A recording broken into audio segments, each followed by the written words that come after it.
If you didn't come to the race prepared to run 24 hours, you know, with certainty, with all the built-in safety margins and stuff like that, there wasn't any sense to come to the race at all. As you brakes, you used to have to try and just turn it in a little bit quicker and get on the power quickly so that you didn't have that understeer. You got the front end turned in quickly and then get on the power quickly and sort of try and hold it on the throttle through the corner. And if you overdid it, you put on a bit more opposite lock. The engine was very similar to a 911 turbo engine, but a lot of the hardware was different. But the concept was very, very similar. For all the years we raced, we had a ton of volunteers, and then we had some full-time mechanics that they worked with. And so the full-time mechanics would tell them what to do each night. And the thing was, there was only 3 or 4 full-time mechanics. The car goes by and it's shh. Bob turns to me and he says, "Who's that poor bastard that already lost a cylinder?" I put my hand on his shoulder and I said, "Bob, that poor bastard is you." When we assemble the engine, the rule of thumb is you don't want all the gaps lined up. You want them to be rotated like 120 degrees around on the piston. That was the ride of a lifetime. Riding without a seat when sitting wrapped around the roll cage is probably what the astronauts feel like on those sleds.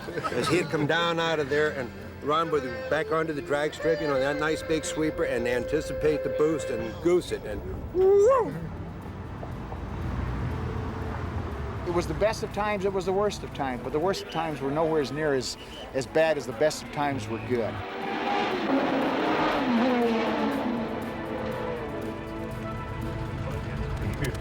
Yep. This is the first time I've really invested in a car like this. So whose place is this? This is Bruce Canepa. What's he into? Porsches. Yeah? All kinds? Yep. Wow, I see what you mean. This is like Porsche heaven. Look at these dudes. Hey, Bob. Hey, Bruce, how's How it are going? you? Good Nice to to see see you. you. Clark, good to see How are you. you? This is Bruce Canepa. It's Bob Kelly. Hey, Bruce. Bob. How's it going? I finally bought a 911. Oh, good. Clark hooked me up, but mine's just 911. Mine's like a street car. This has got to be like the grandfather of mine, huh? This is cool. It's just a 911. Yeah, just a 911, sure. Mine doesn't have this. Mine doesn't have this. What is this car? Why don't you guys give him a brief history of this thing? I'm going to take a look at it. I haven't seen it since you redid it. We've got the historian here, so we'll let the historian do it. I'm new to this, so just give me what I need to know. This is pretty cool, though. Well, we ran this car in '80 and won the IMSA championship with it, and ran it in Europe and a bunch of races over there, and won quite a few of the races we ran it in. What's the biggest win this car ever had? Probably Sebring was probably the biggest win. So what do you do now? You going to leave it in the shop? You going to take it out and race it again?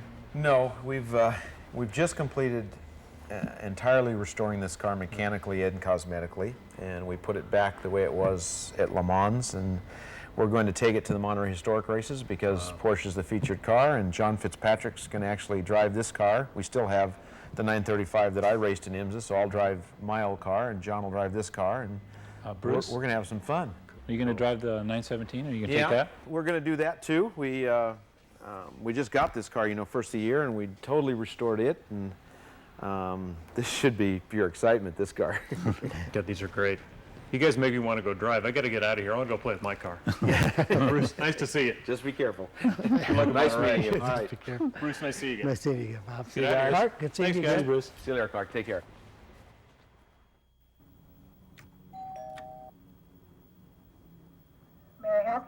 Hi, it's Bob Kelly. I'm here to see the video with Bruce. I'll buzz you in. Thanks. Yeah, it's me, Bob Kelly again. Still trying to learn a little about Porsche's racing history. So I'm at Bruce and Stephanie Anderson's place. Hi, I'm Bob. I'm Stephanie. When I saw Bruce over at that race shop, he said I should come over and watch this new video he's got. Well, he's back in his office. Yeah. Buddy's on the telephone. Isn't he always on the phone? That's his life. Why don't you go on back? The video's about the Porsche 935 and also about the guys at a shop that Bruce was co-owner of that got involved in racing 935s. Oh, now get this. How does Bruce earn his living these days? He's an auto writer who writes only about Porsches. How do I get that job? Sorry, Tom. Ask me that again. Oh, one thing. I did make Bruce promise to answer all the dumb questions I could come up with. I'd say just put the new trailing arms on, see how it does. Right. Right. Right. Okay. Hey, I better get going here. Right, okay. Bye. Bob, good to see you again. Nice place for a race team reunion, huh? Boy, I'll say. Hey, is that a Bugatti Royale? Keep watching. 2 of them? Amazing, huh? Listen, you better sit over there if you don't want to catch this cold or flu or whatever I've got. Yeah, thanks. So what, you get a new voice out of this? My wife says I should get a job in radio. Here, take the remote control. You're going to need it for the volume once in a while. And just ask questions whenever it's right. Anyway, welcome to the Garretson Enterprises first annual, semi-annual, quadrennial. So Santa Claus has a younger brother? Longtime crew member. Civil engineer, I think. Marty? Marty, did you ever get the bill settled at the hotel in Painted Post? Okay. I just wanted to, I was worried about that. Painted Post? Oh, Watkins Glen in upstate New York. I give you the man. Oliver Bob! It's all yours, Bob. Well, it's absolutely fantastic to be here tonight, and I hope everybody else is having as good a time as I am. Yes. And talk about getting knocked over when I see guys like Kays Neerup and Fitzpatrick here all the way from the UK. He gets the long distance award, by the way. It's unbelievable. Is he going to get to stand up? No, he's next. He's not getting off the hook. Don't worry. But Fitz is John Fitzpatrick, the driver? Right. But we all survived it. A lot of our marriages didn't, but that's right. That's racing. Winning is everything. So, but it was a great time, and I mean, I can't thank any of you too much for all that you did for me, and I hope that what you got out of it was as enjoyable as my time. I don't want to yak on and on and on, so I'm going to let John get up and say a few words, and then after John speaks, anybody that's got a story or whatever they want to say, come on up here and let's just lay it on the line and go for it. John? Stories could be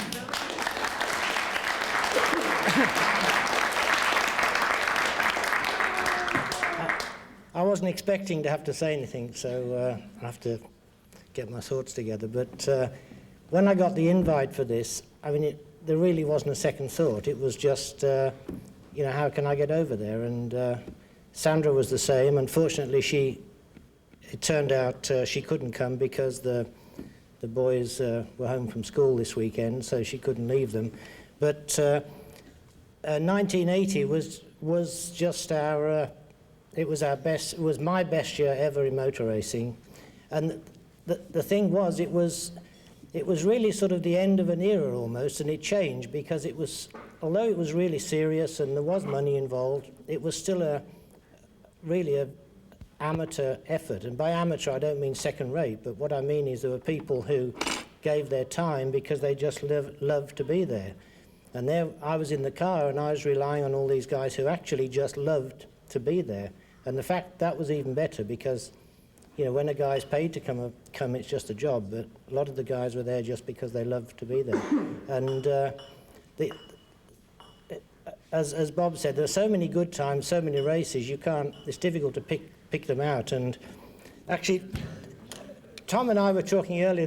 We had Sachs who were sponsoring the car, and there was the young German guy who, Alex Hasenclave from Los Angeles, and we used to really wind him up because he had an Argentinian passport, didn't he? And no, he was Argentinian, wasn't it? Brazilian. Was it Brazilian? And I remember we used to say, why you got an Argentinian passport, Alex? And he said, oh, my father was Argentinian. And we said, Argentinian? What the hell was he? Or Brazilian? You know, what did he do in the war? He said, the war, he wasn't in the war, he was a gaucho on the pampas in the war. So was this a good turnout for you guys? Yeah, well, of the team it was, with one notable exception being Dick Barber. His wife had pneumonia. Ouch. His wife here, so. So how long has it been since you guys have seen each other? Oh, 15 years, some of them. Where's Bruce Canepa? I want to thank you for bringing this baby here tonight, because I think what Ron's talking about, this bond that we all had with this racing, this is what did it, and to hear that distinctive sound of a 935 coming in is dynamite. And that's Canepa's other 935. We'll see more of it later. But the car we're going to see here in a second, it's the kind of great-grandfather to the whole 935 line.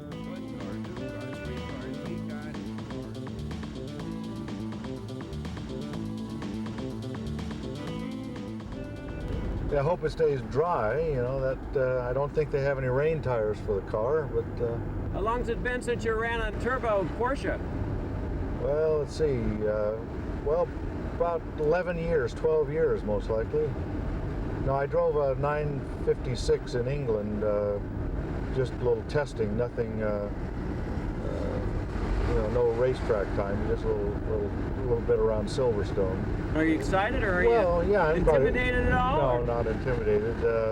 I don't think they're going to let us do anything that's would cause you to be intimidated. But no, I don't. I've never felt intimidated about the cars. The cars never. I've always felt I could handle a car.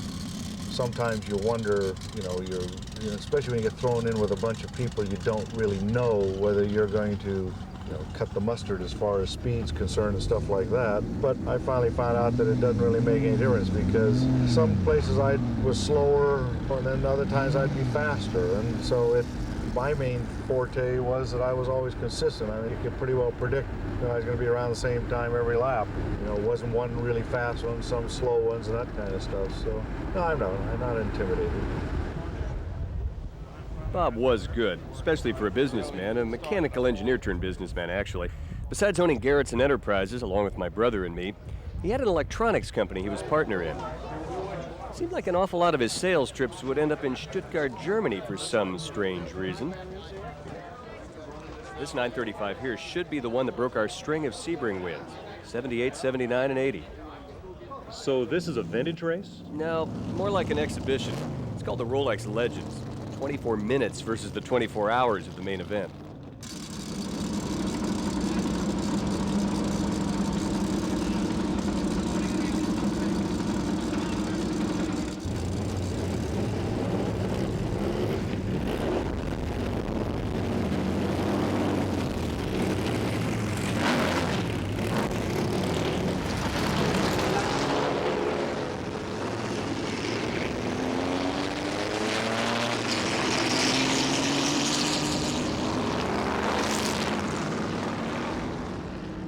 I started to say the car Bob's in, one of the Martini cars, is the forefather of the whole 935 line. The guy's going to talk about it here in a second. Kevin Jeanette. He looks after it at his shop down in West Palm. With a few nice cars in it, huh?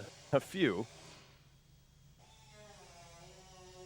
Is this some kind of museum? Just part of the red coupe there. 73 RSR, the parent of, that's the same car Bob's driving.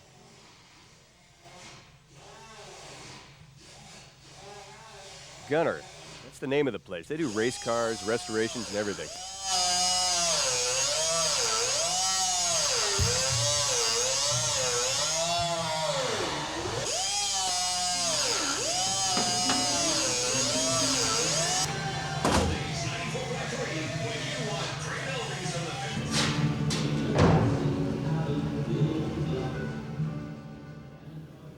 car nut's dream, huh? First-class shop, dedicated people.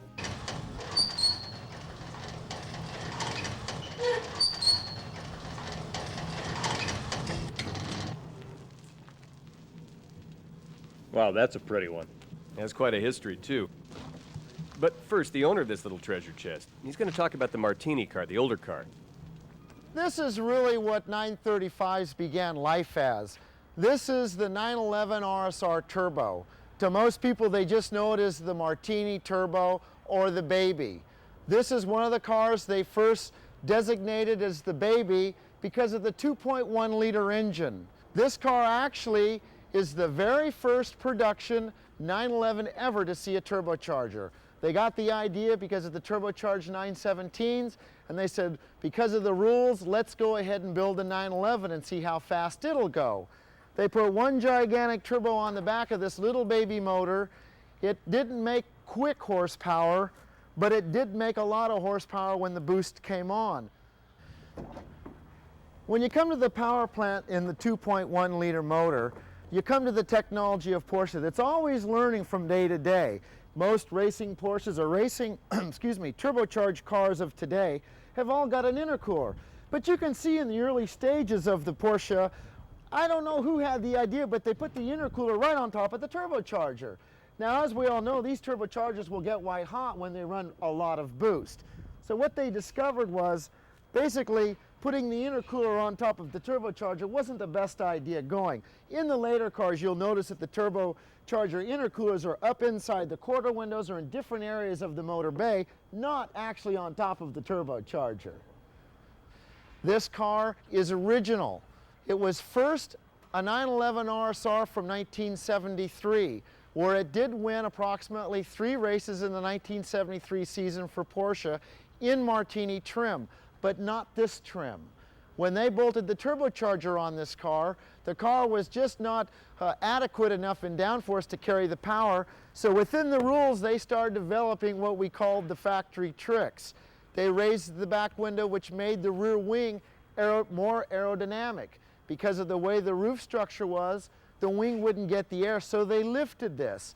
And then they bolted this pull table on back here, and that gave the car great stability at high speed. Some people think that it gave the car a little bit of a push factor because there was too much rear downforce, but they made up with that by adding front air dams and tires and lowering the car and different items like this. It has the splitter, which makes up the difference in the handling. In the later years, actually in '73 when they developed this, the fuel cell of this vehicle was in the front. What they did with the other 3 RSR turbos was they moved the fuel inside the rear cockpit, probably for balance of the vehicle. This car, when it was converted to the wide body, was entered in only one race, and in that race it had a DNF.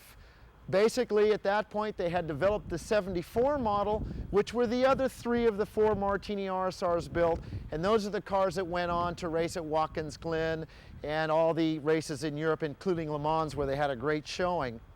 The best thing about this Martini Porsche, we purchased this car from Vasek Polak, the great Porsche dealer and racer in California. He was fortunate to have gotten 3 of these Martini Porsches, and he sold them all, and we were able to pick up one. But of the 3 cars, this is the original one. The paint you see on this car is exactly the way the paint was left the last time it was raced.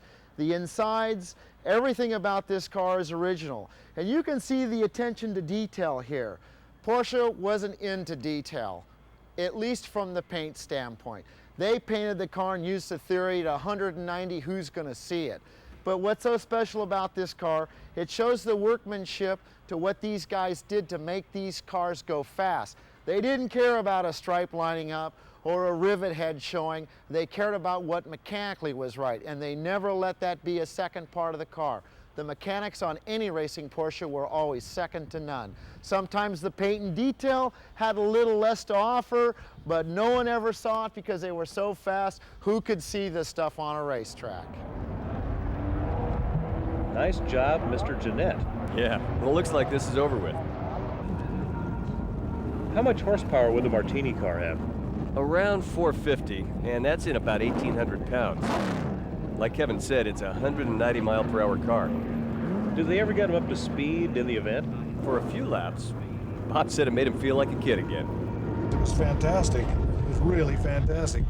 And the thing is that, you know, it just was fun pouring down into that number one turn, you know, full blast as fast as you can go down the straightaway and right on down. It was great. More legend stuff. But next, another significant 935. This one coming up's a normal 77, except it belongs. We're taking the two coils and the ignition boxes out so we can use them on the dyno. Did he say dyno? He did. This is where Jerry Woods, he was the team's engine man. This is where he works his magic these days. And the car's fairly standard. Well, except that when Peter Gregg won the IMSA championship in '78, he drove this car. It's also the one he put on its top at Sebring that year. Bob's helping get the car's engine ready for a run on Jerry's dyno. Then it goes back in the car for a day at Sears Point Raceway. Now that sounds good. It's the only thing I do for exercise now is bend around inside and outside the car. Guy in back there is David Morse. He owned the car while this was being filmed. Why'd they pull the engine? Rebuilt it. In fact, believe it or not, we used it for one of the 911 engine overhaul classes that Jerry and I teach. There's some shots of that in here too. But the dyno's a great place to check an engine out. See what kind of power it's got. And that's it in there, I guess? Uh-huh.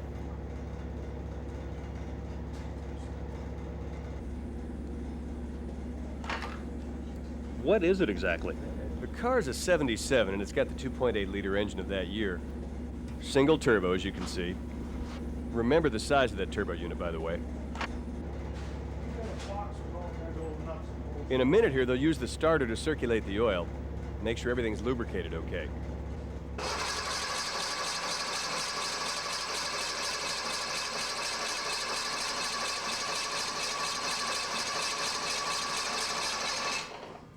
We've got the oil pressure up, we've got ignition, we think we have fuel, but we'll disconnect one of the fuel lines and check that. And I think it's ready to go.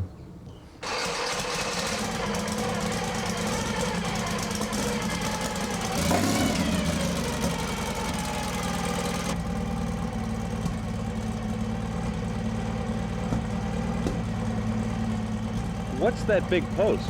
Hand throttle.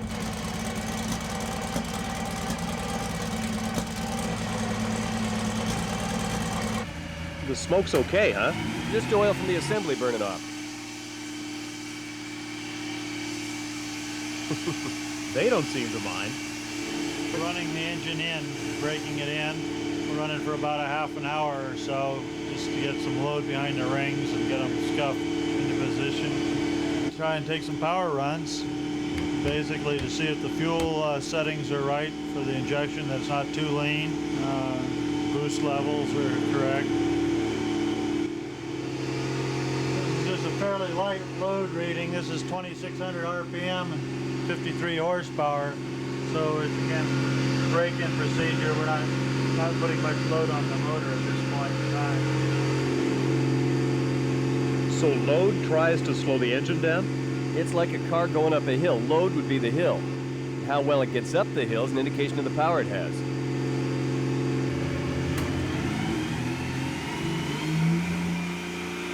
Now he's starting to put more load on.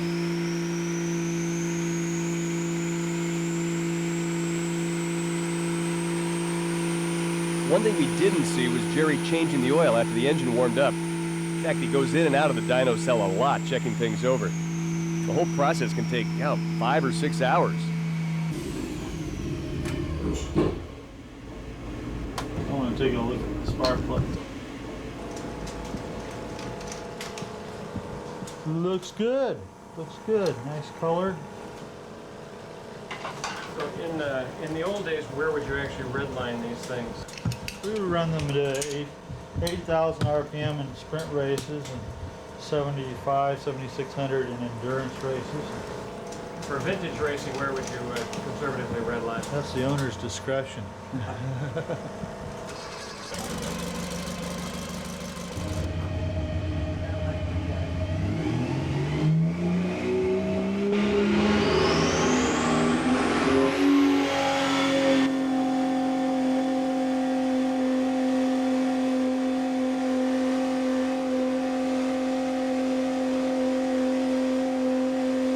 questions. What's that probe or whatever it is in the exhaust pipe? And am I right, the boost is at almost 1.5 bar? Yes, on the boost. And the thing in the exhaust is an exhaust gas analyzer. It gives an indication of the fuel-air mixture. Man, something's hot down there. Part of the exhaust system.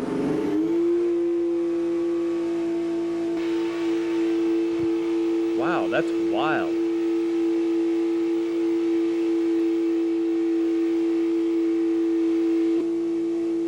What was the little pipe sticking out on the other side of the main exhaust pipe? The wastegate tailpipe.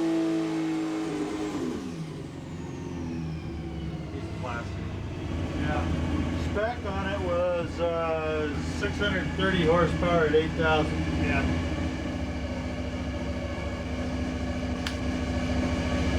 I'm just analyzing data, see where we stand. We're looking here at the corrected horsepower and the corrected torque. Peak torque is somewhere less than 5,400, which is the RPM I started, and the corrected horsepower is still beyond the 7,500 RPM. It was making 567 horsepower right there, so good data. That made me breathe a little easier. Why is that? Remember I said that in one of our 911 engine overhaul classes we use this engine? Yeah. Well, actually I'm just stalling until the video of the class gets here. Because of the heat that we see with the 935s in the top ring. The 935 in principle is a 911 engine turbocharged. Yeah, it's very similar to a turbocharged 911. You know, a lot of the hardware was different, but the basic concept is very, very similar. The major difference that allowed it to have more power, it had a mechanical fuel injection system on the later years versus the streetcar engine that had smog constraints and CIS style fuel injection. Well, the 935s also had huge oil coolers to put up with the heat generated, whereas the oil coolers were pretty small in the 930. When we assemble the engine, the rule of thumb is you don't want all the gaps lined up. You want them to be rotated like 120 degrees around on the piston. Probably the one thing that we did differently in the 1980 era, we built some 3.2-liter motors versus the rest of the teams. A lot of them were working with 3-liter motors. And they were working with 3-liter motors for better fuel economy. But I had the approach of making a lower compression 3.2-liter motor and driving it with a lower RPM range and kind of relying on the extra torque. In order to do that, I had to get the pistons made differently. I couldn't order them from the Porsche factory. We had to go right to the manufacturer and get them from Mali. It worked out quite well, obviously. When we ran the first iteration, we won the race at Sebring. Nickel don't tend to gall, and one of the things, if you get too much oil, a lot of people, in my belief, put too much oil all over the rings and the pistons, and you start them up and the oil goes onto the spark plugs and tends to load up the spark plugs and smoke, and the rings don't always get a good initial bed in. So the number we used to hear was 800 horsepower. We never had a dyno engines that big, so we never saw those numbers, but a more practical number was 710, 720, something like that in reality. In our era, I mean, there were times when a lot of the other teams were doing things, I'm sure, like turning the boost up, and you saw the result of turbochargers prematurely failing and things of that nature, and they were probably running 1.7, 1.8 bar boost, and I'm sure it was possible, but not for any long period of time. A little sealant just around, I use it just around the outside of the cylinder. The heat that the motors generated created a lot more wear on the valve guides, specifically exhaust valve guides. That was, if we had to pick one thing that was a failure mode, it was that. It wasn't not a failure, but a high wear mode, whereas, you know, so by the time we finish a 24-hour race, it's the same as driving from San Francisco to New York in 24 hours, and you don't do that without wearing something out. And I think the guides took the biggest abuse. You know, we used the crankcases, the motors for hours, you know. 3 or 4 rebuilds. Maybe even a couple seasons. Yeah. Crankshafts would last. Yeah, crankshafts, rods were never any problem. The heads and the cylinders would usually last a couple of rebuilds, and then they required replacement. The ring lands would wear out on the pistons. And rebuilds were typically, we were going to say 20 hours between rebuilds. Obviously, we did a 24-hour race, so the rebuild was more than 24 hours, but a lot of times they were right on the ragged edge. You wouldn't have gone to afterwards and used it again as a test motor, for instance. It was done. We got the cylinder sheet metal in place, and it's important to do that really at this stage, because later in the process, and I've done it, you go along, you get the cylinder heads, you get the cam housings on, and all of a sudden you got the fact that the sheet metal won't easily go around where the oil return tubes are.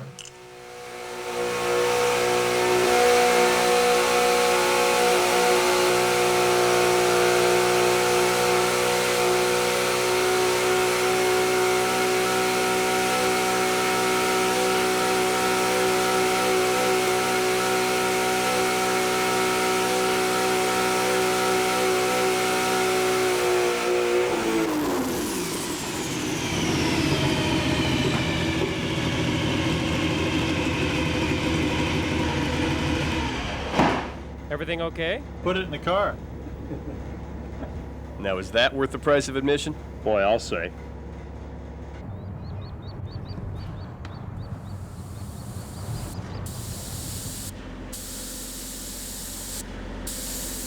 All right. What's that Morse speed there? The 935's owner is David Morse. Oh, yeah.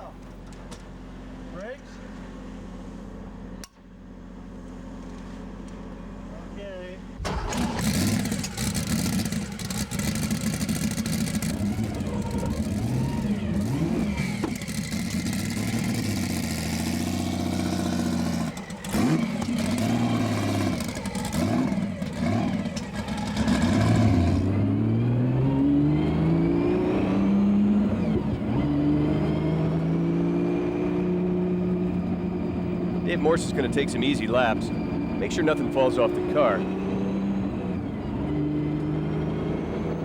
Business hasn't let him do any driving for a while.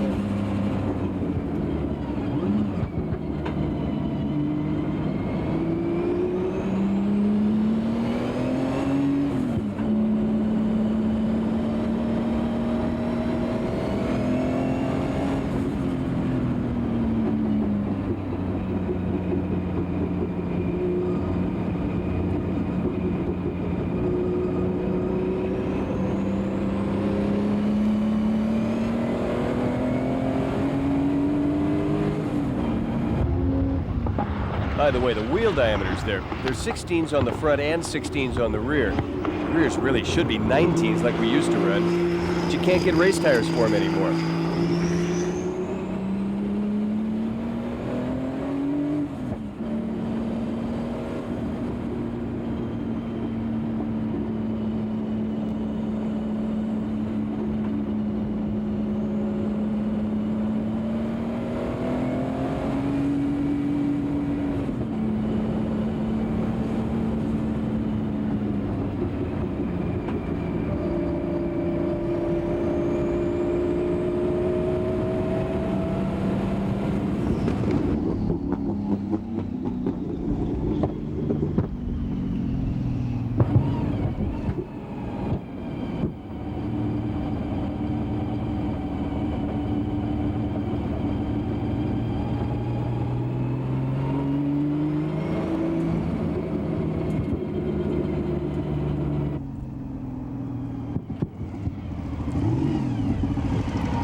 Okay, let me look at the water and oil level.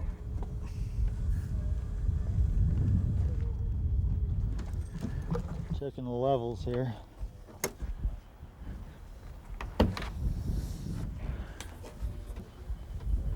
About 0.9 bar so far. Okay. Boost at 0.9.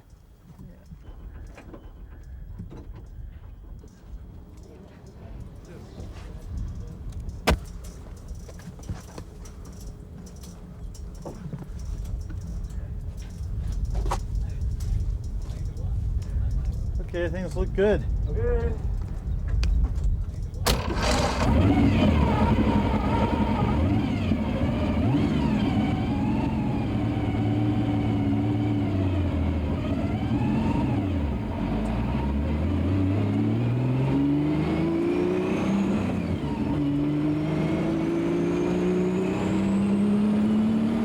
So what are they testing for here? Well, this isn't really a test day like, say, an IndyCar team would do. More like a shakedown run.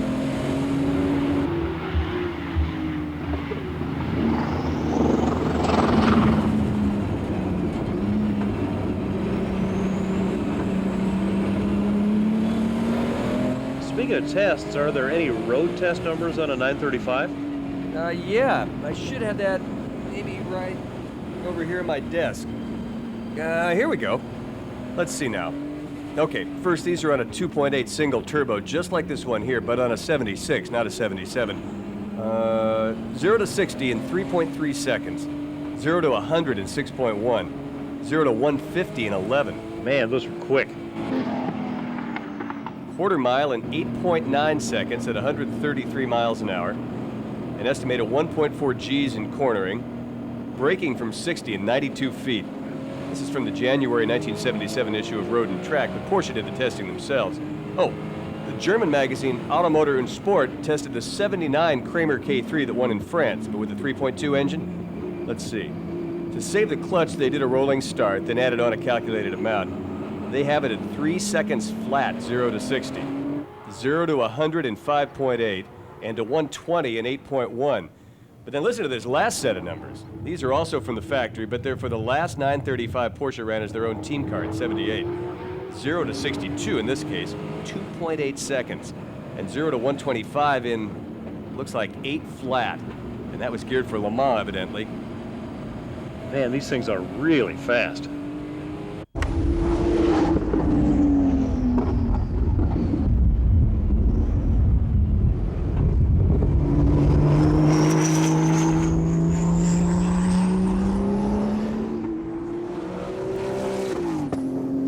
Bang on the decel, isn't it? What'd he say? It's backfiring on deceleration when he's braking for corners.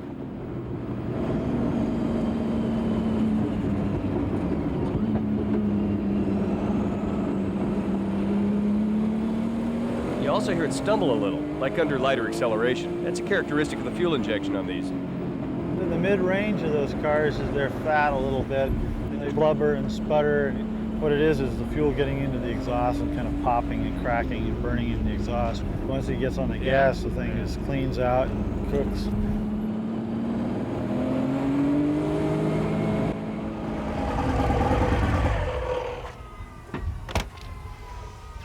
Well? It's, you know, you heard all the backfire and all that? Yeah. It's real boggy from like, say 4,000 up to 5,500. It's just blah, blah, blah, blah, blah, blah. You know, it feels like plugs fouled or something, but okay. Maybe, I don't know, is it too rich maybe? It may be too rich. What boost level are you at? 1.2. 1.2? Yeah. Okay. Maybe I'll try leaning it out because I could be too rich.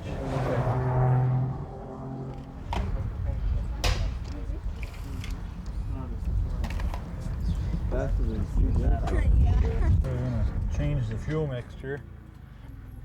It's acting blubbery in the mid-range, so lean it out a little and see if we can make some corrections. There's a little vernier screw in the pump that we adjust. We always refer to the number of clicks that I changed it 3 clicks. So.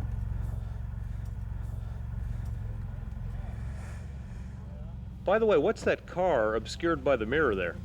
You'll see in a minute. There's all kinds of good cars around. One of Dave Morse's sons has taken that one out.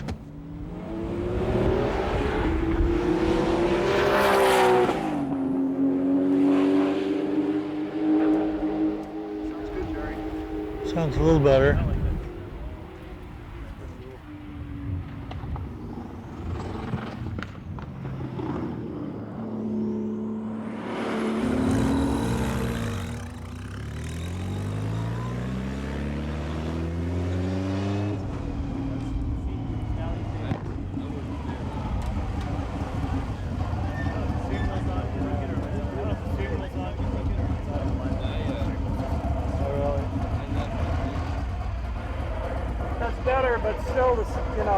not quite gone away. Okay. Well, it sounds better going here anyway, but still a 1.2 bar? Okay. What's the problem? Turn it off here? Yeah. It just kind of bogs, you know, like 4,000, 5,000 RPM. I'll look at the tailpipe. Maybe we try and lean it out just a couple more. Okay. This car is so much fun to drive. I thought that one was so much fun. Well, the thing about the 35 is the sound is so much better. Yeah. You know, when we first came out with 962s or the 956s with those pipes on opposite sides of the car, it was like, what sort of, they go out, I remember they'd go out of the pit lane at Le Mans, you'd go, what in the world is that, you know? Springs and Stratton. And the 35s down the Mulsanne would just sing, you know, they just a much better note. So what happens now? Right here should be Jerry showing a friend of his the instrument panel. What was your question, Ben? What do these lights do? Yeah, the orange light is a low fuel light. Usually it means you have about 1 or 2 gallons of fuel left, or one lap maybe, depending on the length of the track. The red light is the alternator light if the generator stops working. The green light is low oil pressure, and the yellow light indicates that the engine's air cooled. So if the fan stops, you need to know that you're going to have an overheating problem. The yellow light's an indicator that the fan's not working properly. Of course, the various gauges is the one on the left is the oil temperature. The one in the middle here is fuel pressure. This is the tachometer, that's obvious. The 0 to 10 gauge is oil pressure, and 0 to 10, that's in bars. And bars is a German equivalent to saying how many atmospheres. There's about 14.5 psi per bar. This is an LED indicator of boost, and that was something that was under development. And the boost gauge that works more regularly is this one here, the analog one with the needle. And then down below we have this knob is the boost control. It pneumatically steers how much boost the turbo is making in the engine. And then of course we have a fire extinguisher knob. If we pull it, it sets off an in-car fire extinguisher. On the far right is a main power cutoff switch. Then down here on the left side of the steering wheel have a normal ignition key. We have what looks like an emergency flasher switch. Really what that does is switches to a reserve fuel tank. So if we're start to burble and run out of fuel, we can just hit this button and it gives us a reserve so we can drive back to the pits and get refueled. And then headlights. So that's the instruments. There's that, it is a 959, isn't it? Yep. School guys are back in the classroom, and that should still be Dave's son Chris in there.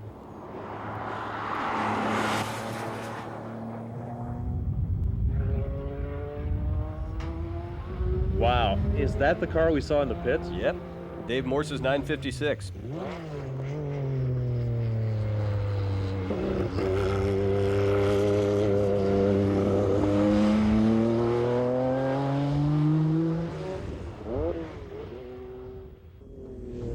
Okay, at this point, young Morse is out of the 959 and into the 935.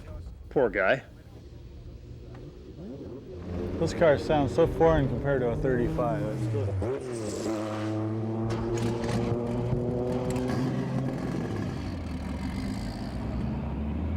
But like at the Mulsanne, when you get 2 of them going down, and they start to get out of phase, you get that beating sound. You go, wow, wow, wow, wow, wow, wow, wow. That was an awesome sound too. 935s, he means? Yeah.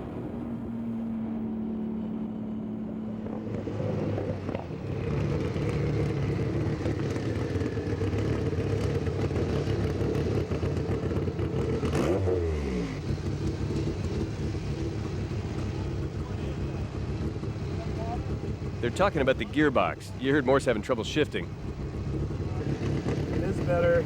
Sometimes if you double clutch, you can make it go in. Sometimes you can't. But it doesn't act like it's the clutch, though. No. No. You know, like I tried that last lap just as a cool down lap, Yeah. shifting at like 4 or 5, and it goes right in with no problem. Okay. So it seems like when it's really stressed, you know, when you need it most, it won't. That's when it's having. Well, at least, you know, the problem with these things is they lull you, they give you sort of a false sense of security because they work handle pretty well. But then, you know, they just go. Whereas 935 gives you all the warning in the world, you know, that something's going to happen. Okay.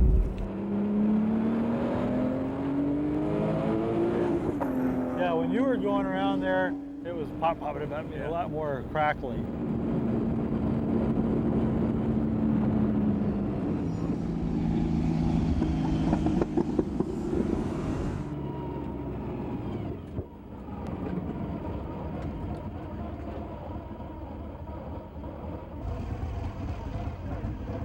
Your basic 1970s aerodynamic package.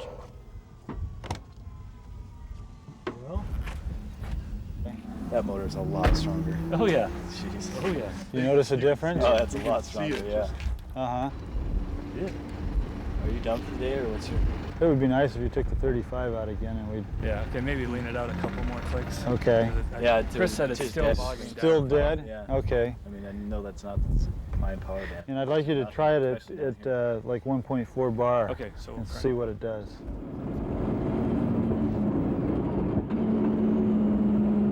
Last lap. Seems like he's pushing it a little harder.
This car goes in first, so.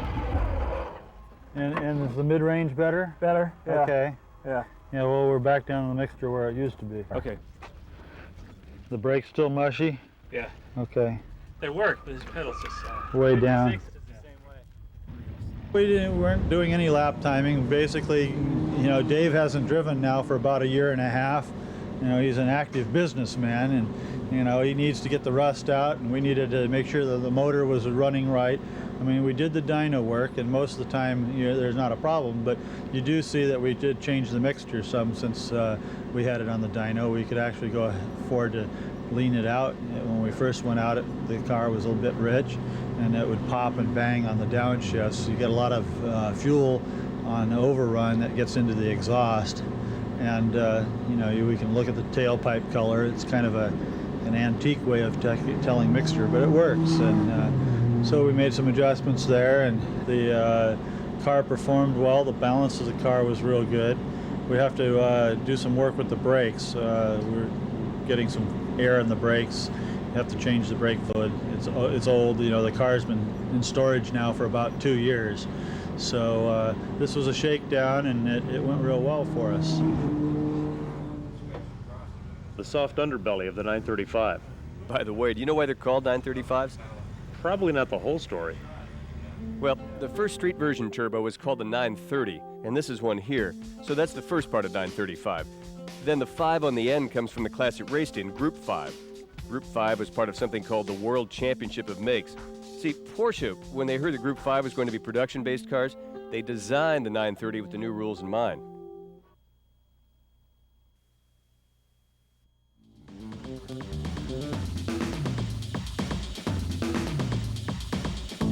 Okay, first year for the 935. Anyway, because Group 5 was a silhouette-type formula, meaning the shape of the body had to be somewhat like the production car, that meant that parts of the 935, like the roof, windshield, and doors, had to be like the production 930. But then on stuff like the fenders, you could do pretty well what you wanted.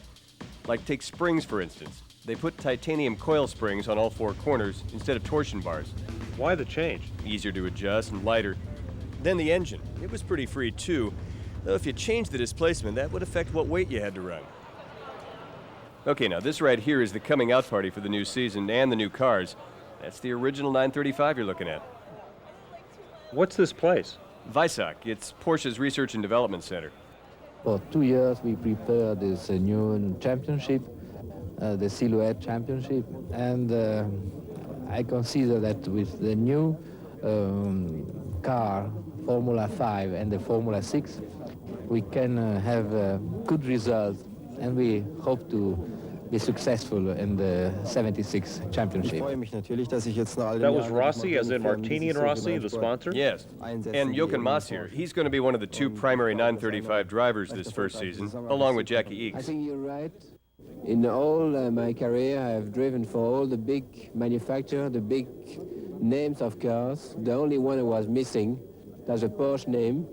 That's done now, and I think for me it's really, I hope not the last step, but it's really something great, and for me it's a real pleasure. And now this is the first ever race for a Porsche 935. So where's this? Mugello in Italy. Like it says. This is the first of the 2 Italian 6 hours, and make a mental note of the car's headlights here. Okay. Now, what's the 935's main competition in Group 5? Mainly BMW, like their 3-liter CSL, the mostly black cars you're seeing.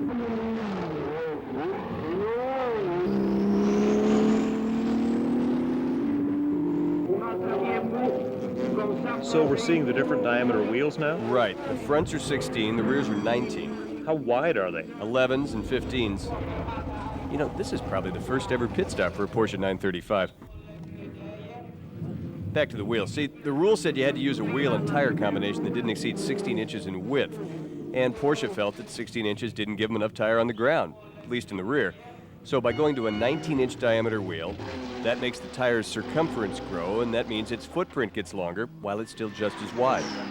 Oh, there's some Group 4 934s in here, too. In fact, some people converted their 934s into 935s. So this means the 935 won its first time out. They sure did.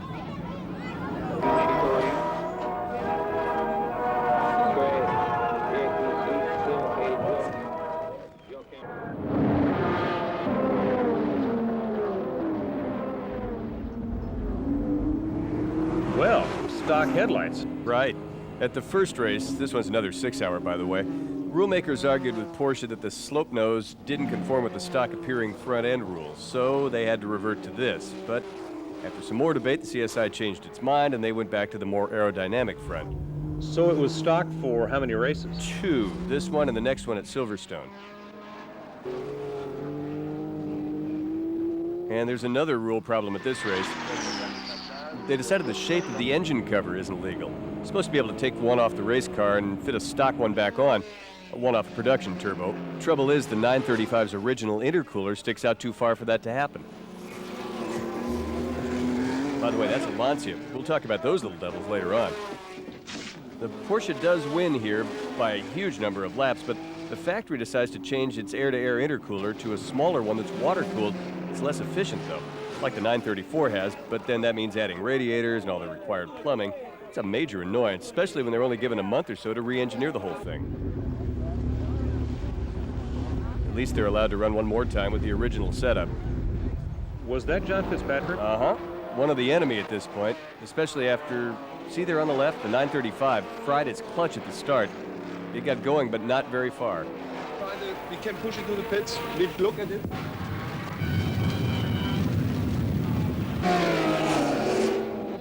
erster, zweiter. Schaltkabel vom dritten, vierter gebrochen.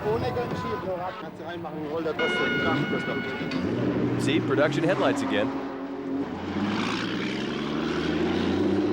They had the engine out, changed the clutch, and popped it back in an hour and 40 minutes, but ended up 10th.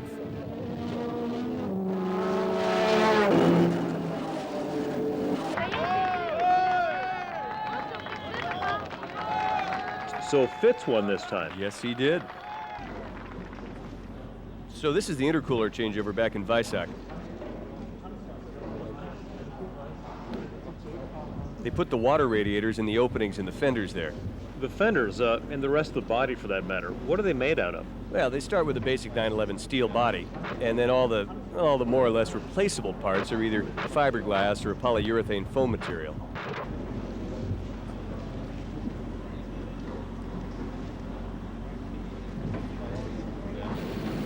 Okay, back from surgery and back to its original nose. But there hasn't been enough time to get everything right, and the engine starts having problems. They keep it going for quite a while, but it doesn't finish. Now, where does Le Mans, I never know how to pronounce it, where does it play in all of this? Well, it's coming up right after Zeltweg here, where the car again has a problem, which means BMW gets the points again.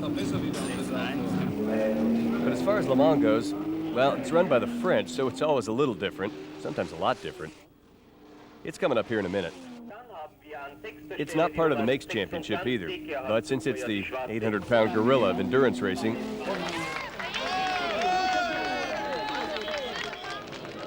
the factory sends down the 935, plus two of these open cockpit cars here. They're 936s, that's as in Group 6. My friend Dave Morris from the day at Sears Point, he's got one of these, actually two. In the northeast of France, Le Mans is the mecca of auto racing. Here for the 44th time, the 24 hours of Le Mans is to be run on the 8.5 mile high-speed track with its engine-killing Mulsanne straightaway. First on the schedule of the drivers is relaxation. The tennis game is fought out by Rolf Stommelen and team manager Manfred Janke. Manfred Schurte fills in as ball boy. The countdown for the race begins on Friday with the drivers' meeting. Jackie Ickx, Gijs van Lennep, Manfred Schurte, Jürgen Bart, Reinhold Jost, and Rolf Stommelen discuss the race course. Saturday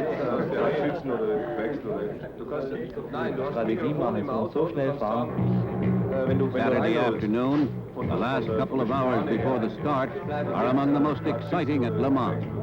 The stands are already packed as the drivers take their starting positions. The Porsche 935 with Stommelen and Schurte. The highly thought-of Alpine Renault. The BMW Turbo. The Porsche 936 with Jost and Bart. And for the first time, American stock cars are going to race here. Only 3 minutes to start.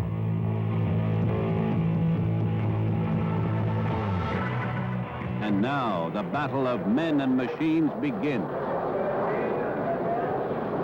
In front, the Martini Porsche and Renault. Behind them, the 53 others. 55 cars altogether make the Le Mans start.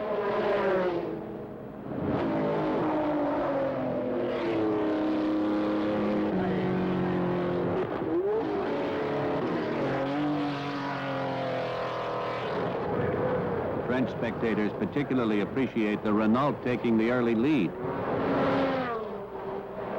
After him, Jackie Ickx and Reinhold Jost.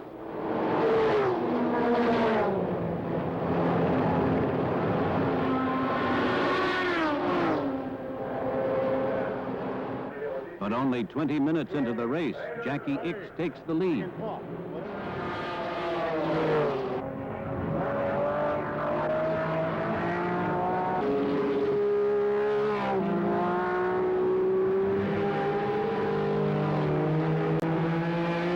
Searing heat affects drivers and machines.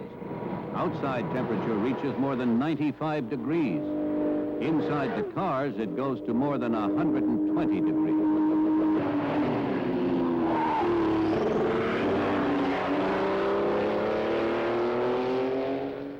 Early in the race, the stock cars begin to tire. The first American car has to give up.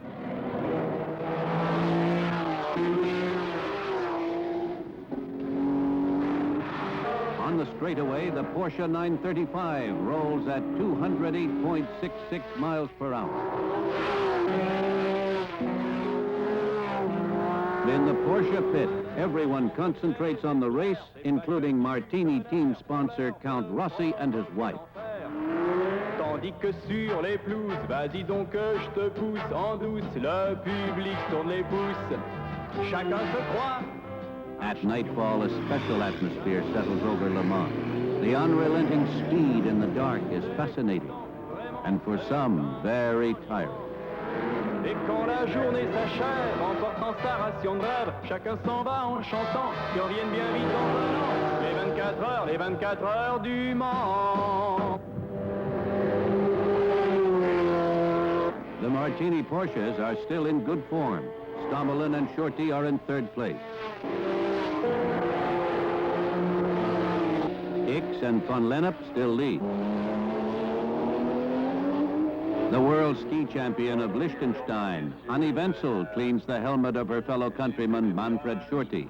Meanwhile, he is enjoying a massage. Racing today is a tough sport. Sunday morning at 11, things suddenly come to a head for Porsche. The exhaust brakes on the leading 936 and loss of fuel pressure in the now fourth place 935. On top of that, a brush with the barrier causes a torn fender.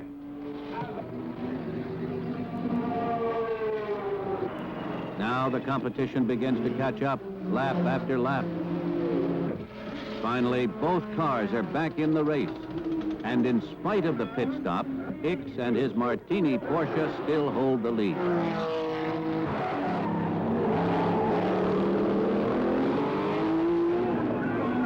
Finally, at 4 p.m., the checkered flag falls. First, Hicks Van Lennep in front of the untiring Mirage. Stommel and Shorty still make fourth place. The factory was okay with that? They did win their class, but third behind the two 936s. Now, that's what the factory would have really liked. So now we're back in the Makes Championship. BMW and Porsche are virtually tied for the lead with only 2 more races, but this one's on our side of the pond for a change. See the second 935 there? The factory's worried about the championship, right? So they pull the prototype out of the closet, give it a little last-minute preparation, and all of a sudden, 2 factory racers. Who's driving the second car? Old Stommelen and Shorty.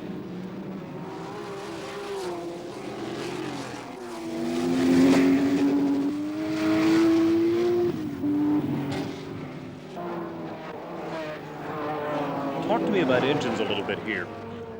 All 935s have turbocharged flat 6s. Right. And some are single turbo, some are twin turbo. Right again. And how big are they? Originally, they were 2.8 liters, but they had 3.0s, 3.2s, even 2.6s. And these here are 2.8s? Mm-hmm. Well, they're 2.8s, but they're turbocharged. And according to the rule book, that makes them equivalent to being a 4-liter. Some sort of multiplication? Right. See, whenever turbocharged engines or supercharged engines, when they compete with normally aspirated engines, some sort of multiplier is applied to make things more even. In this case, it's 1.4, so you multiply the engine size, 2.85 liters times 1.4, and you get just under 4 liters. That's right at the top of the 3,500 to 4,000 cc range in the regulations. Now, later on in IMSA, they use slightly different multipliers. And what kind of horsepower are we talking? These cars at normal boost, right around 600. Now, that's with a single turbo, 2 plugs per cylinder, fuel injection. Of course, they got more powerful as the years went on.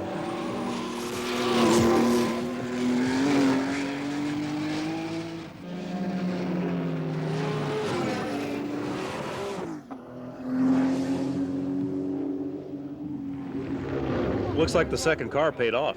Now, 1, 2, 3. Stommelen and Shorty first in the prototype. A converted 934 was second, and then Eeks Maas had brake problems and came in third, but finally, no engine problems.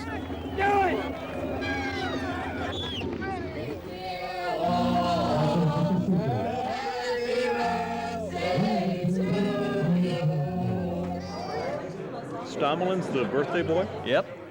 You know, it's tragic, but Rolf won't be around to see many more birthdays after this one. What happened? He was killed in California at Riverside in 1983. As far as I know, the only driver killed in a 935. What a driver he was, though. One of the quickest. Very intense. Very dedicated. But here we are at the last race of the season. All the factory bigwigs are hoping the Manfred Shirty can do a handstand on a tire. They're hoping that going again with 2 cars will get him the championship. There was Norbert Singer there. Bob, back up the tape a little. Sure. Here, let me try.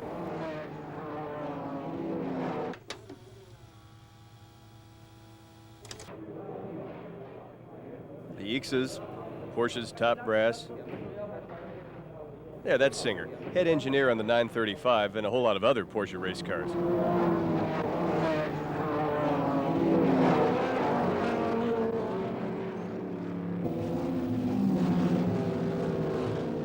Oh, did you see that white car? The Kramer team from Germany. They upgraded an older car into their own 935. That one?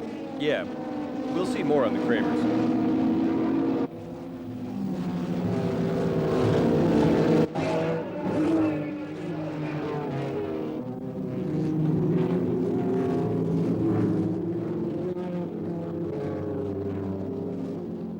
These first-year 935s, how much do they weigh? Actually, that's part of the formula in Group 5. A 4-liter car, 4-liter equivalent, remember, has to weigh at least 970 kilograms, right around 2,140 pounds. And in fact, they had to add ballast to the 935s to get them up to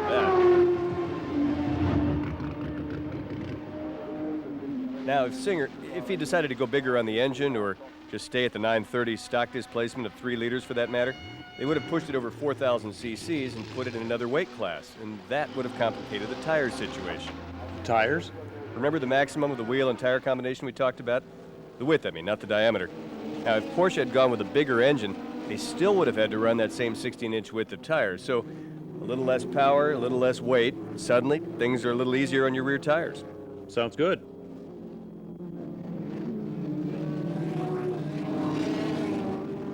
Now there's somebody that could have used more tire.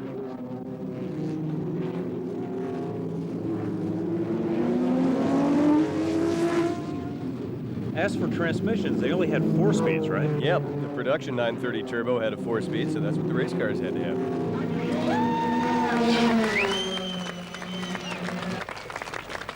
So they won it? Storybook ending. The 935s finished 1-2, and the 1976 World Makes Championship goes to Porsche.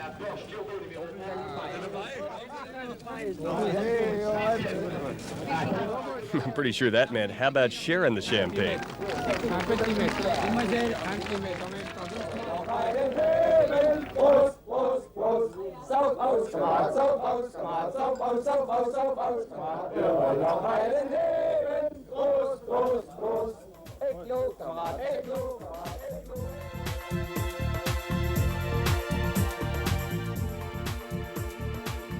Season number 2. They go back to Le Mans, of course. They take the 936s again, which, by the way, have smaller engines than the 935, but weigh a lot less.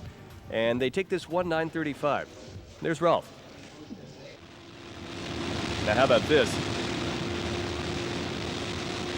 This is the car that won that year, a 936. Jürgen Barth is showing us the Mulsanne, which we'll talk about a little more later. Jedoch im Rennen ist es teilweise sehr gefährlich. Barth is saying something like, very little traffic right now, but in the race, overtaking is very dangerous. Like with these Carreras, for example.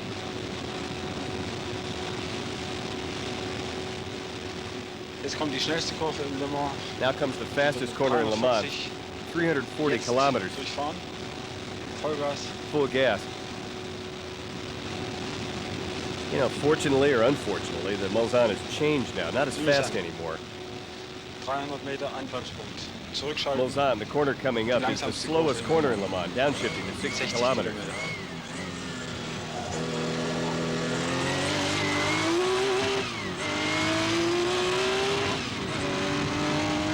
How long is that straight? A little over 3.5 miles. Okay, the factory had a couple of new drivers in one of the 936s, Hurley Haywood there getting his seat fitted. And in the 935, they went with Manfred Schurte and Mr. Stammelin. That with the mirror is different to see to the rear. So this one, it's far away from your eye. On the street? That used to be a tradition here at Le Mans, getting the cars to and from tech inspections. The 935 looks a little different here than 77. Yeah, the body is changed a little. There's a new tail section. And it's hard to see, but they've added a second rear window on top of the stock one. There's a couple of inches separating the two. Why? Same reason they raised it on the RSR Turbo. Better airflow to the rear wing. But the rule said you got to keep the stock window, so they just added on a kind of false roof and window back there. Plus, they go to bigger brakes, kind of running boards to try to get a little ground effects out of the deal. The adjustable sway bar is now the front. A rule change let them move the firewall in toward the driver by 20 centimeters, about 7 inches. And that gave them enough space for a larger water-air type of intercooler. Maybe best of all, 2 turbochargers, mainly for better throttle response by cutting down the single turbo's lag time. But with the other engine changes, the horsepower goes up to about 630. Wow, right to the wall.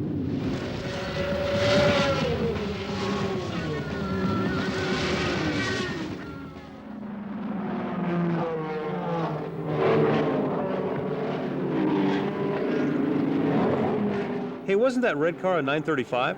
Good call. That was one of the loose cars, one of the independent teams over there. Along with Kramer and Yost, they were real active with 935s. So another change for 77 was the factory started selling customer cars to private teams, copies of the 76 car. The 76 car? The private teams don't get the new 77 stuff? Not really, at least body-wise. How many 935s do they end up selling? 40-something in all, 13 in 1977. Those were single turbos. Then 15 for 78 with the twin turbo engine. Then 7 more for 79, adding in some of the tweaks from the 935-78.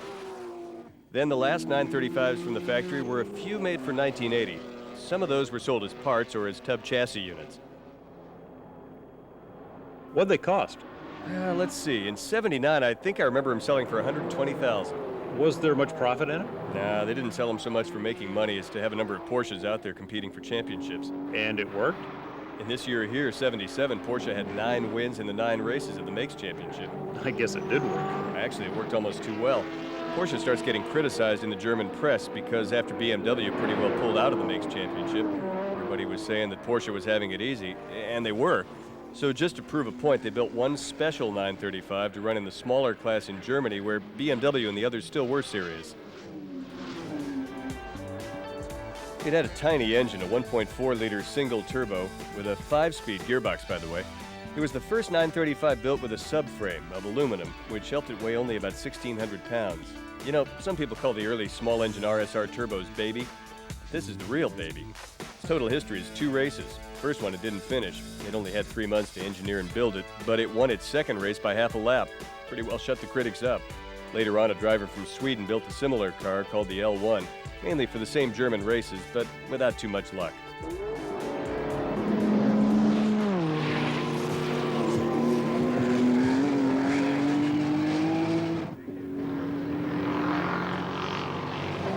Suddenly, the engine broke, and I think it's the road which broke, but it was really very, very sudden.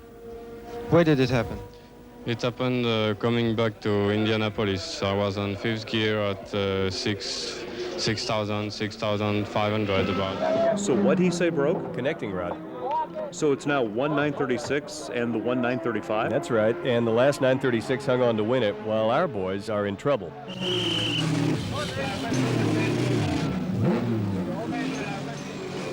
Also dem Geräusch nach zu urteilen, und der Motor hatte keine Leistung mehr.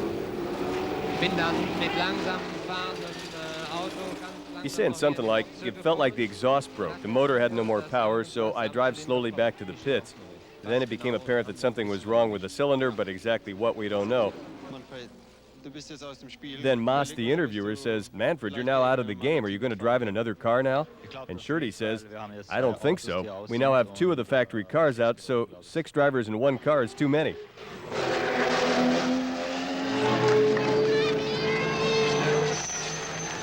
So the factory 935 didn't finish, but a private 935 did win Group 5. So except here, Porsches did pretty well in 1977. Like I said, in the Makes Championship 9 for 9, when the factory didn't win, a privateer did. Some of the competition, the 320 BMW, and a Capri with a familiar sponsor. These are from a German race from 78 or 79. What about over here in the U.S. in IMSA? What year did the 935 start running here? Well, this Interscope car right here is what ran during 1977. It's called a 934.5 because it has wider rear wheels and fenders. Basically most of the back end of a 935. Plus it had the 935 type mechanical injection, so it had over 500 horsepower, and it was lighter too. But the first of the breed to come over here were these, the 934, a year earlier. They ran the SCCA's Trans Am series. I guess that's a Trans Am car. When they originally came over as 934s, Ungaius had the first car, I believe, at Brainerd, and it started to pour rain in the race. This was before I was driving as a crew guy, and he went flying by, rolling up the electric windows, and it was just leading the race. It was amazing. Electric windows, my kind of race car. Yeah, no air conditioning, though. Now, this is Bob Garretson with a couple of guys that know all about those first years. This is up top of the Goodyear Tower. 95 Daytona, I think. On Bob's left is Vasek Polak, the Porsche dealer and longtime race team honcho. Unfortunately, he passed away in 97. And there on the right, that's Joe Hoppen. He's the man responsible for bringing both the 934 and 935 to the U.S. He was Porsche's racing boss in the U.S. back then. Porsche came with the 934 Turbo. And since the development in the IMSA racing got stronger and stronger, the competition got tougher. I decided we should have the turbos in the IMSA series. Of course, it was a hard time to get IMSA commit to letting turbos run in the series because there were no turbos around. But eventually I could convince them because I said, well, the 934s, we bring them as they are being sold, with power windows, power sunroof radios, and the whole accessory added to them, which of course is not the way you go racing, but makes the car heavy and all that. So eventually IMSA said, okay, you can run the turbos 934s in the next season. So I ordered 10 turbos from Porsche,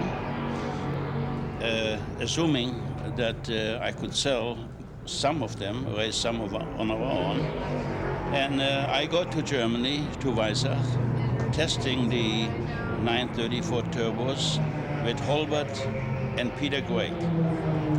And while we were testing, that was in November, he called me on the phone. He said, there's an urgent call for you.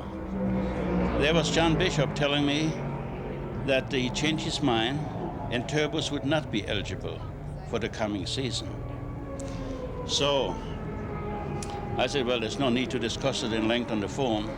I'll be back in the States very soon, and we sit down and discuss it. And I had a long meeting with John, and John told me that, yes, you cannot run the turbos in our series. So I said, well, you said yes, and I'm sitting here with 10 turbos. So, well, I had to find alternatives.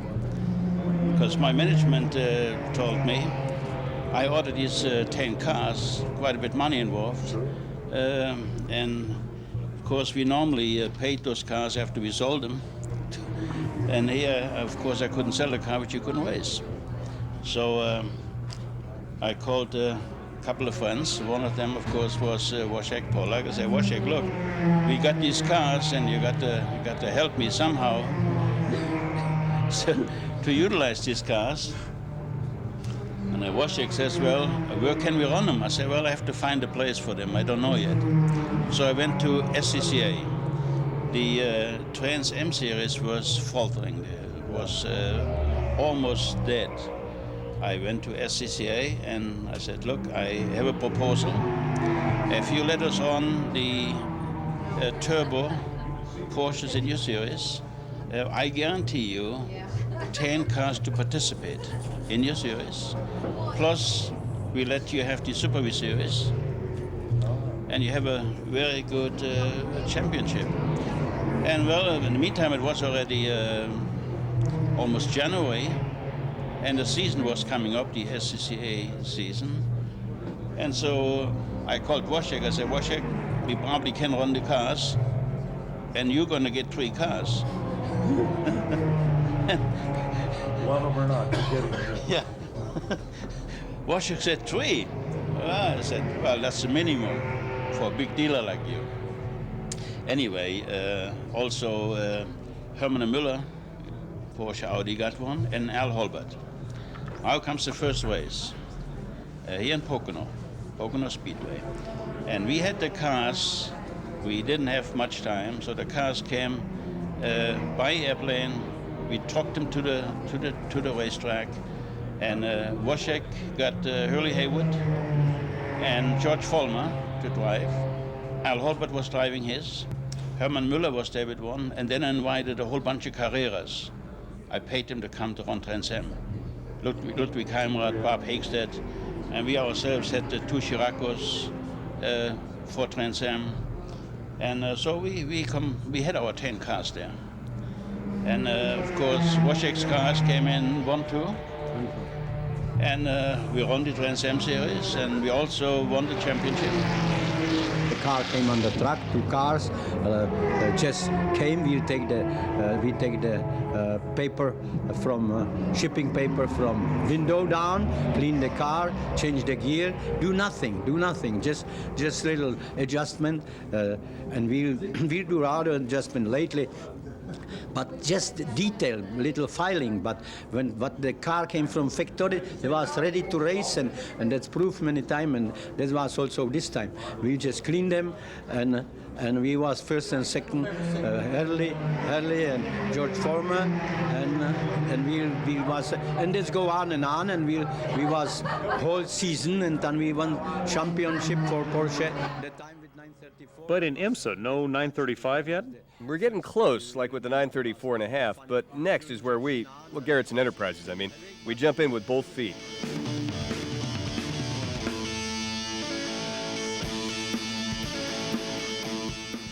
It started in 1977. I went to Laguna Seca to watch the IMSA race, and ran into a friend of mine by the name of Dick Barber, who had just bought a brand new 934.5, they called it in those days. And was running, he had one guy working with him, and they sort of were also Rans and stuff like that. So next thing, I went to Sears Point, and he was up there. And the car was there, and he was there, but they never saw the racetrack with problems and stuff like that. So I jokingly said, Dick, what you really ought to do is let me prepare your race car for you. So a few weeks later, he called me up and said, I want to take you up on the offer. So, we had people, Jerry Woods and stuff, were working at the shop, and Porsche Club guys who had worked on the same principle with Walt Moss on the 914 program started coming around and wanted to get involved, and then it just grew from there. And then next year it was 1 car, 2 cars, 3 cars, 4 cars. So IMSA finally relented in 1978. Relented is a good way to put it. And of course, the next step now was the 935. I was then talking to Bishop the following season. Well, yeah, we're gonna bring some cars in, but it has to be a 935 rather than a 934. He said, what's the difference? I said, there's not much difference.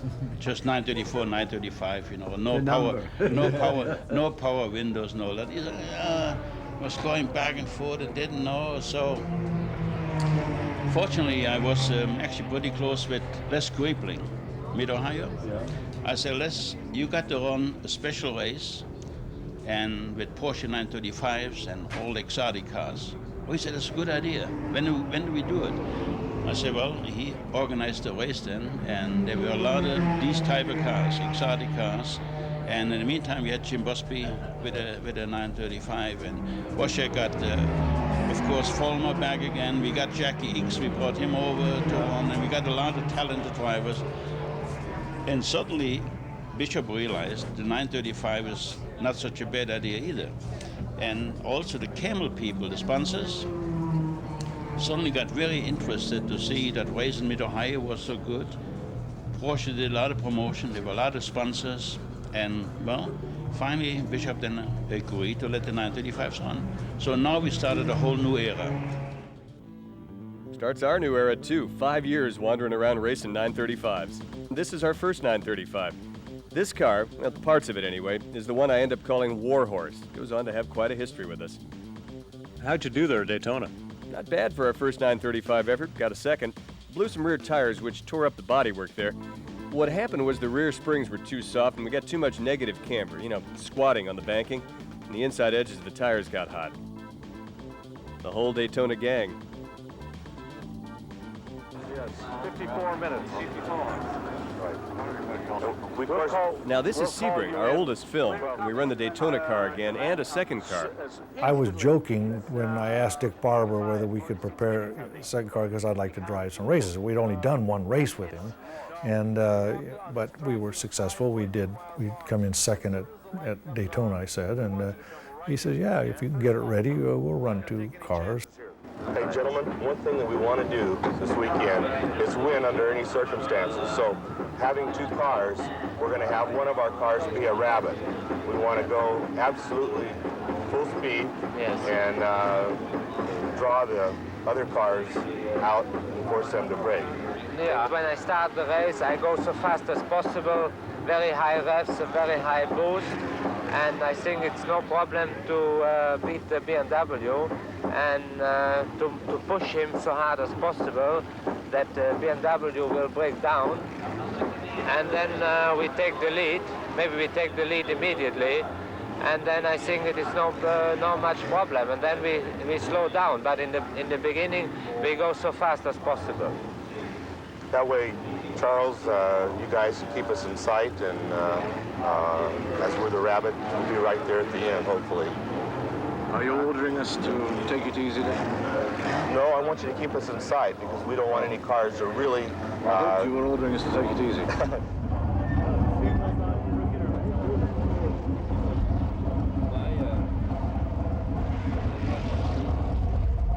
So is this the Rabbit car or the other one? That's Brian Redman there, so this is the Take It Easy car. Redman's in with Bob Garretson and Charlie Mendez. Charlie happens to be the promoter of the race.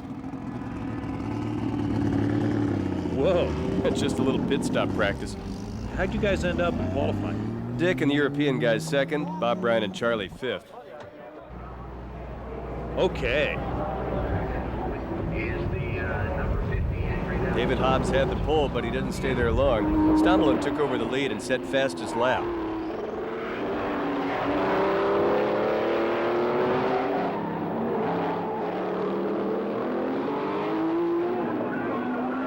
Now, you were on the crew here, weren't you? Right, on number 9, that car right there, the Take It Easy car.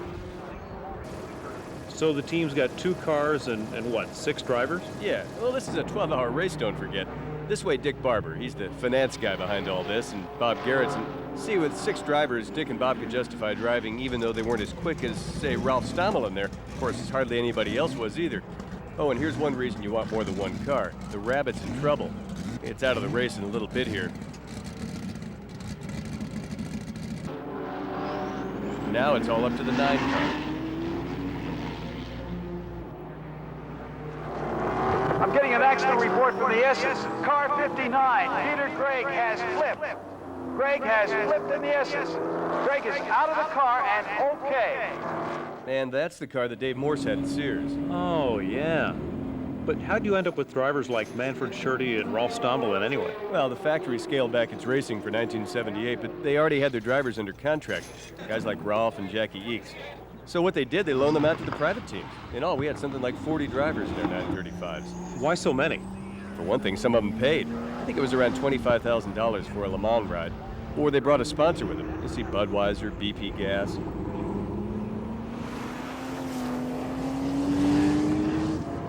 Remember, 20 years ago, with hardly any TV, sponsorship wasn't anything like it is today.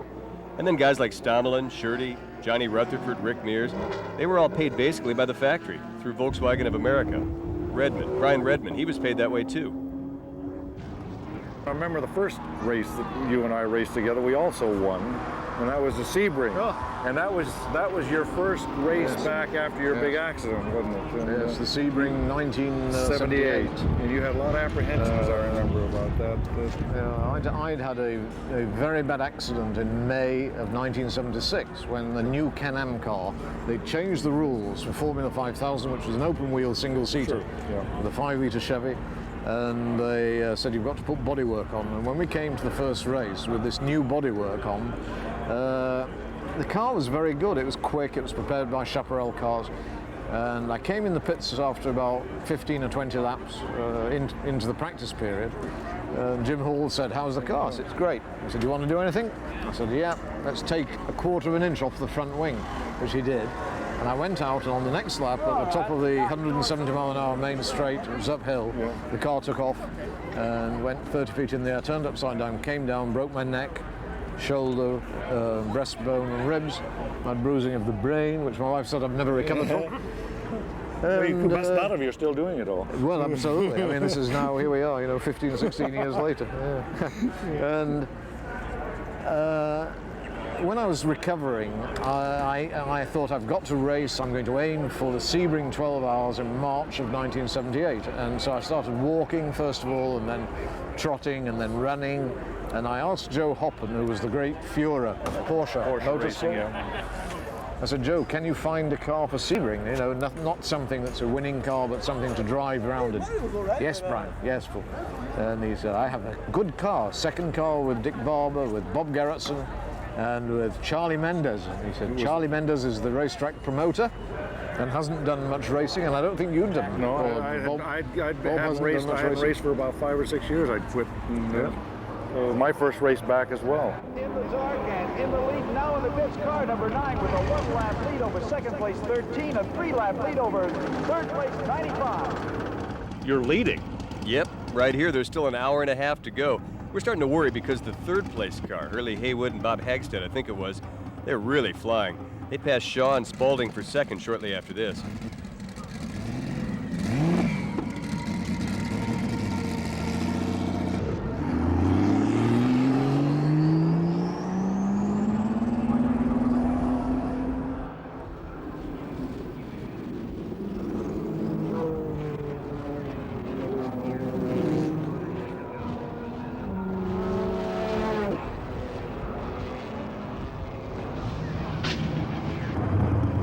Garretson's getting the honors of doing the last laps. Charlie Mendez kept the turtle car in front. Really, this was a tribute to our more inexperienced drivers not trying to drive over their heads. Oh, that's Marge Green. She was an important part of the team for quite a while. So we cruised around, and what happens? We won. So that was a very fond memory for me.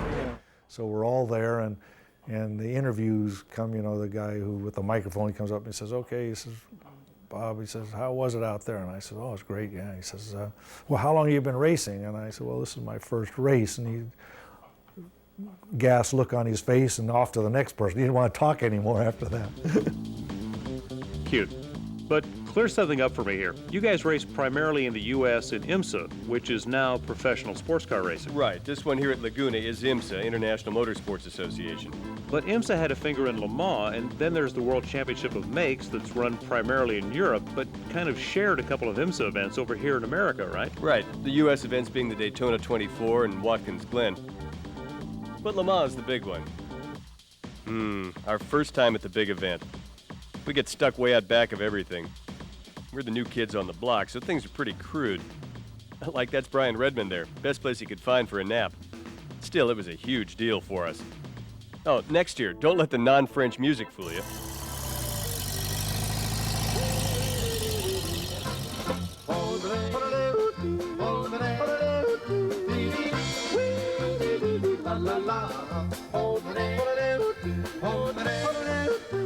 Crewing in the weeds at Le Mans the first year where we were up there. We're up on the hill. Up on the hill between the two trees and the mud and the other stuff. And I was sleeping. You had the audacity to wreck the car at 4:30 in the morning and wake me up from my nice sleep I was having in the pit where the fellows with the RSR had left. It was about 4 o'clock in the morning. I'd been driving for 2 hours, and I had about 3 laps to go, I think, before it was time to come in. And I had been racing all my 2-hour stint back and forth with this other car, another 935.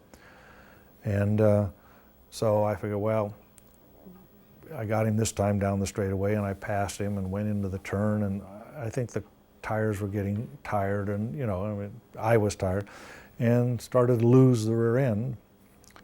You know, just a twitch of the wheel would have saved it, but I mean, I, you know, didn't cross up, but you know, something like that. I don't know what I did, but it was overcorrected, and the car started to go back the other direction. And I knew I couldn't catch it. If I did catch it, it was going to be violent anyway. So, but it was in a slow turn. It wasn't spinning or anything like that. It was just a very, very slow thing, and I was scrubbing lots of speed off as it was going around. And as it turned out, it hit the wall, the outside of the track, going parallel to the wall, only backwards. And then when it hit the wall, it caught and started flipping and stuff like that. And I said, I counted, I think about 7 times I can remember going on, wondering when it was going to stop. And it finally did. It stopped on all 4 wheels and sitting crosswise on the track. And couldn't get out of the car, couldn't get the doors open. Never thought that the windshield was not in there, and could have climbed right out the windshield, but you know, trying to figure out how to get the doors open, how to get out of the thing. And finally the marshals came and just bent the window net out of the way and climbed out through the window. They brought the wreck in, and we were, of course, had done very well in the race. We were 5th overall, 1st in IMSA class, etc. But they brought all the debris in, and I had pieces of doors, and there wasn't a whole lot left of the whole car. But those French people were going crazy, and I spent about ½ hour with a big black ink pen writing Bob Garretson little pieces of the 935. So both Brian Redman and Bob Garretson had major accidents. Well, not much comparison, actually. This one was hard on the car, but Bob was real lucky and only got bumps and bruises. Anyway, the car looks about dead, right? Well, it's not dead yet, as we'll see. We went over there with high hopes, and we had quite an entertaining sponsor, especially for Ralph. Racing is a tough sport. We were doing pretty well before the accident, which put Steve Earle and Bob Aiken out of the race, too. Steve Earle's the guy that has the Monterey Historics. So, who all was in the other car? Dick Barber, Brian Redman. Brian ran about a dozen races for us over the years. And a guy named John Paul Sr. He kind of went off the deep end a few years after this, but he was a good driver. He and his son John Paul Jr., who's still racing, they ended up building some of the best 935s ever. So as Brian Carlton said, the Redman Barber John Paul car came in 5th. Won the IMSA class, though. And here we go, the factory's Le Mans car for '78, the legendary Moby Dick. Moby Dick? Norbert Singer himself called it that. You'll see why in a minute. It's over from the factory museum for some of the 50th anniversary events. Of all the 935s ever made, this is the most famous, the factory's most radical extension of the original 911. It's a lot different from the '77 car. The front's all aluminum subframe like the Baby the year before. Brake diameter is now up to 13 inches and the front track's wider.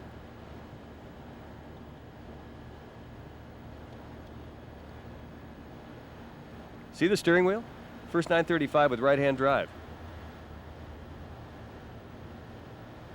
And those radiators there. Front one's intercooler, back one's oil.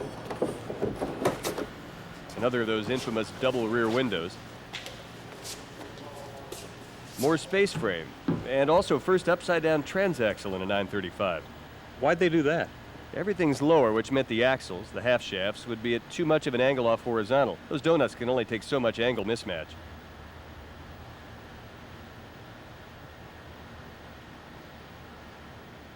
Coolant. Like the RSR Turbo you saw earlier, this car's pretty well unrestored. The engine? Jerry will talk about it. The twin turbos.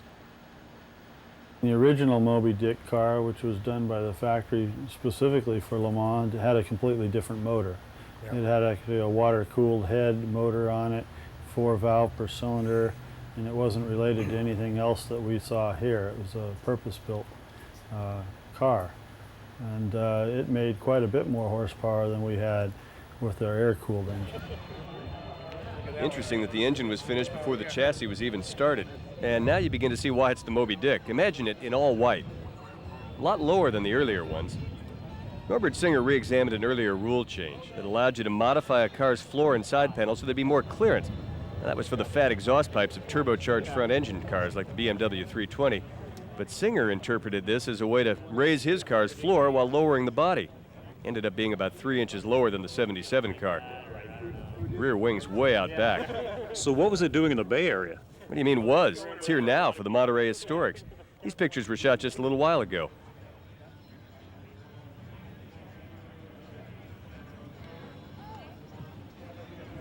The roll cage, it makes up for the strength loss during the side panel and floor modifications. The right-hand drive. Did Jerry Woods mention a horsepower number? No, but that would depend on if you wanted the old numbers or the new numbers. What's that mean? For years it was 750, but these days Porsche's saying 845. 845 at 8,200. Don't know the boost level on that. With torque at 615. And then adding displacement, it's a 3.2 liter. Means more weight, so it weighs around 2260. But still, this is the car we talked about before, doing 0 to 60 in 2.8 seconds. 0 to 62, I should say. I remember. Now, how about top speed? On the Mulsanne, now this was in a practice session, it was clocked at 366 kilometers per hour. In miles, that's a big 227. And it did 222 in the race. But it was using a lot of fuel to do it. Only finished 8th, mainly because of an oil leak. When it first appeared, though, at Silverstone, it certainly caused some consternation. And then it went out and won by 7 laps. By the way, that notch in the body at the door, that wasn't supposed to be there.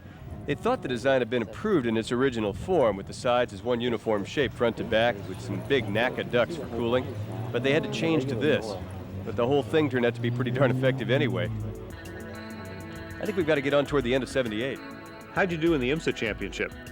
Not that well. We didn't run all the events. Only 8 races total, and one of them was this Trans Am here. Recognize her? Yeah, who is that? Janet Guthrie. Oh, right. Ran at Indianapolis, first woman. Mm-hmm. The guy talking to her was Gary Evans, more or less our team manager there for a while. Very stylish. Yeah, but unfortunately, the Texaco deal was only for this one race. So how'd Janet do? Not bad, got a 4th. What made Porsche stop racing the 935, the Moby Dick? At least partly because the Martini sponsorship was going away, but also because at this point there were quite a few 935s around, so Porsche was mainly racing against its own customers, in makes at least. So they retired Moby Dick after 4 races and 1 win at Silverstone. It kind of lived on, though, because people like Yost were able to copy the car, so Moby Dick clones were built. A few. Turns out Singer had planned to run an advanced Moby car with ground effects the next season, but it never happened. Who drove the car? Let's see, Stommelen and Schurte at Le Mans, Eakes and Moss got the Silverstone win. Did they ever sell just the engine? No, never did. Anyway, that's what we did in our first year. Peter Gregg there on the left was the 78 IMSA champ, at least partially with that 935 that Dave Morse was driving at Sears Point. Gregg was the man to beat in those days, in IMSA and in Trans Am.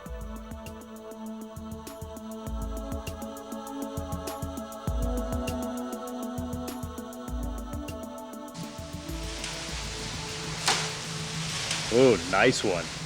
When did you get this car? I got this car in '79. You debuted it at Sears Point? At Sears Point, yeah. We had run at Daytona in the 934.5, and we'd finished 3rd. And I had spoke with Porsche about buying parts to update the 934.5. And at that point, they convinced me that that wasn't in my best interest. It wasn't feasible nor cost effective, and that they would build me a new car.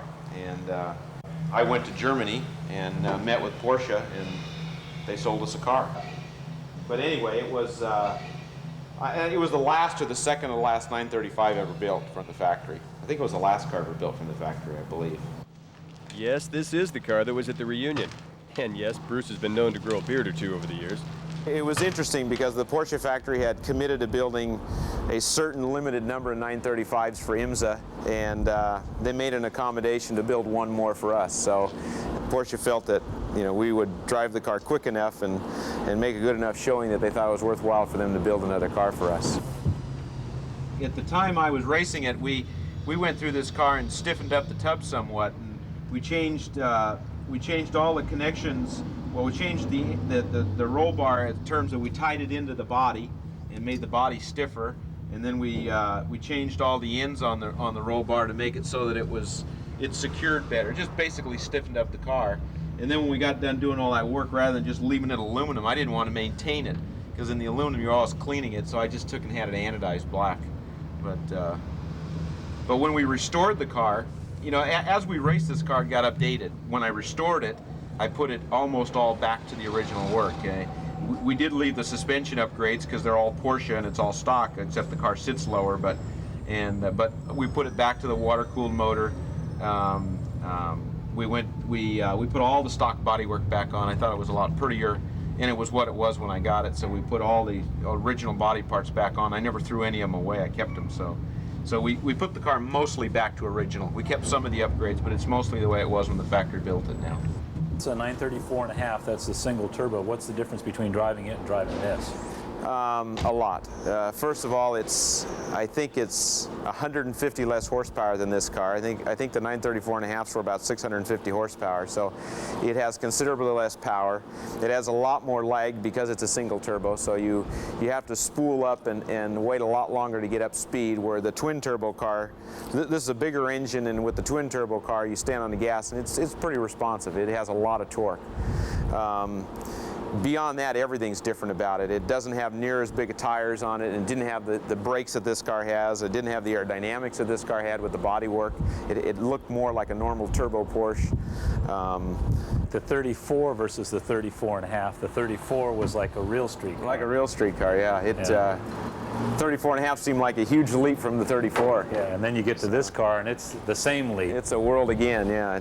It was just, for me, it was like a sprint car on pavement, because I was not uncomfortable with the car driving it sideways. I wasn't uncomfortable with it being loose. In fact, it was a huge improvement over being in a dirt car. It had a windshield, it had brakes, it had things that we didn't have before. So, did you ever race one of these in the rain? Yeah. Yeah, I ran the Lumbermans with John Pierre Moretti in the Momo car, and yeah, I had about 3 hours in the rain. That was when the Interscope, I guess, they turned theirs into a sprint car. Remember, I think they tore off all 4 corners? Yeah, actually, Danny and I got together on the straightaway at Ohio during that race, and we saw a cloud of water, which was a car. I went out on one side of the car, and Danny went the other side, and we came back together after we got around the car, and ended up both bumping. We didn't affect us. We both kept going, but it was exciting for a minute at least. So this is a factory, well, near factory car from '79. But '79 was an interesting year for us too. For Le Mans, we took a bunch of 935s over, and our drivers, everybody from a certain celebrity to the local dentist. I read everything I could get my hands on, and I saw that I asked Barber on that Friday if there was a video or what. No video. The first time you're going to get in the car is when you get out of the pits at Le Mans. I said, okay, great. You know, never driven a turbo race car before. I own a turbo street car, but I don't own a turbo race car. I said, a street car. Okay, so anyway, so then I go ahead and I read, and I noticed that Bondurant had raced with Andretti at Le Mans and so forth. And so I figured, well, okay, here we go again. So I called Bondurant and I say, well, my name is Ed Abate. Oh, okay. I said, well, I hear that, I read that you had raced at Le Mans and so forth. And I read also that, you had been with the Barber team, etc. And I said, could I pay you? Could I come up there and pay you to teach me anything you can possibly teach me so that I can be able to run Le Mans properly? And he said, oh, you have to pay me. He said, just come up and take me to dinner. He said, and I'll tell you everything that I can tell you. He said to me, well, in the middle of the night, there's going to be some Thule fog down the Mulsanne, and man, you're not going to be able to see the track. So Briggs Cunningham told me, he said that what you do is those trees lining the Mulsanne, so you just look up in the air and put the car in the middle of the road and just keep on going, and everything will work out fine. So I did drive one stint from 1:30 to 4:15 in the morning, and man, the lightning is going on down at the end of the Mulsanne, and the fog is laying over the track, and I've got my thumbs locked into the steering wheel, and I'm saying, dear Mother Mary, if I'm going to get killed, this is it, okay, but I can't get out of this race car. I love it here, okay? Ed drove at Le Mans with us in '79 when the great Dick Barber team went there with 4 cars. See, we always figure things will get better and better, because the first year we went with 2 cars and we had one shitbox hotel with 1 bathroom.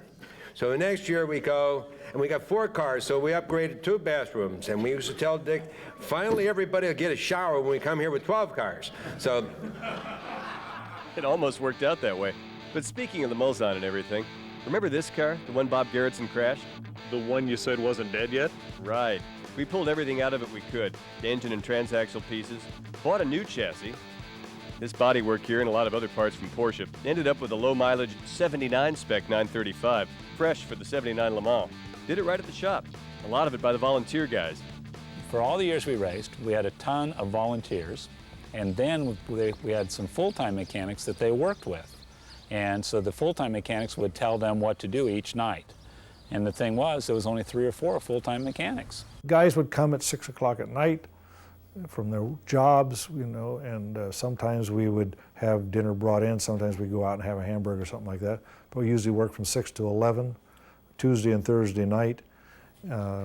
And they just came, dove in, got their jobs done, and that was it.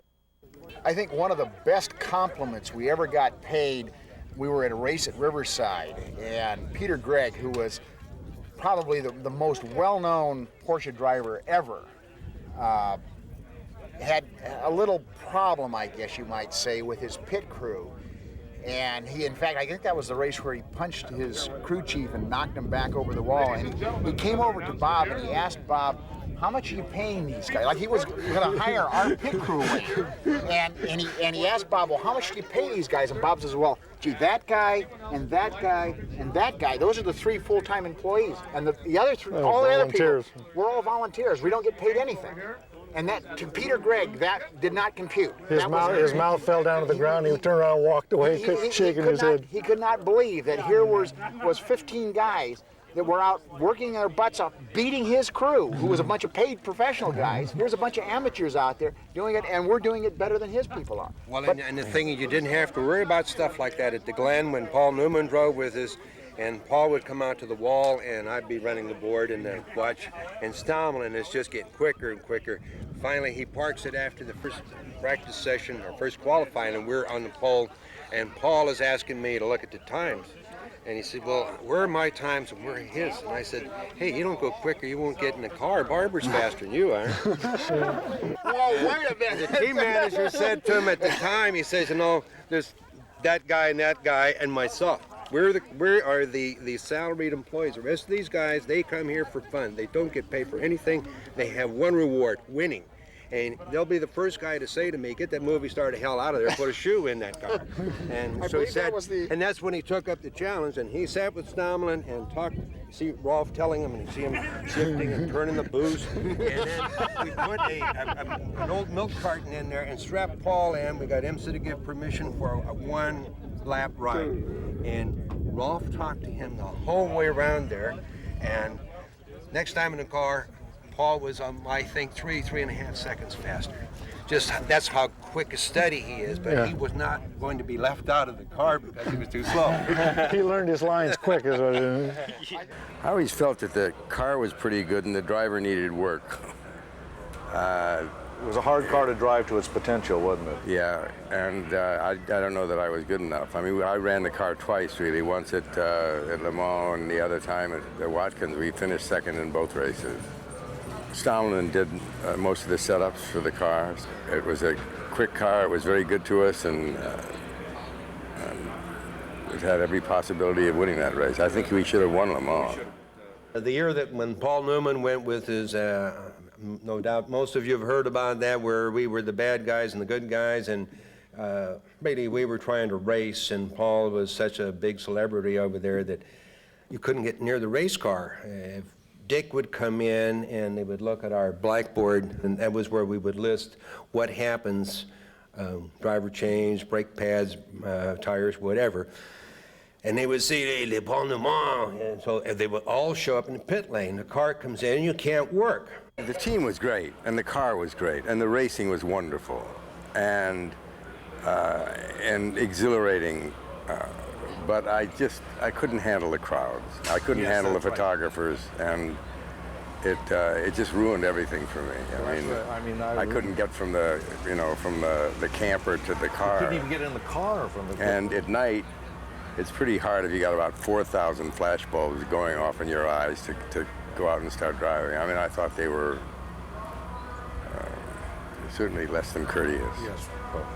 If we hadn't had Mustache there with his big rope, we would have never gotten in the car. And it's dangerous as well. And then we had this big bad problem with, we seized up a lug nut on the left front and had to tear the whole front corner off.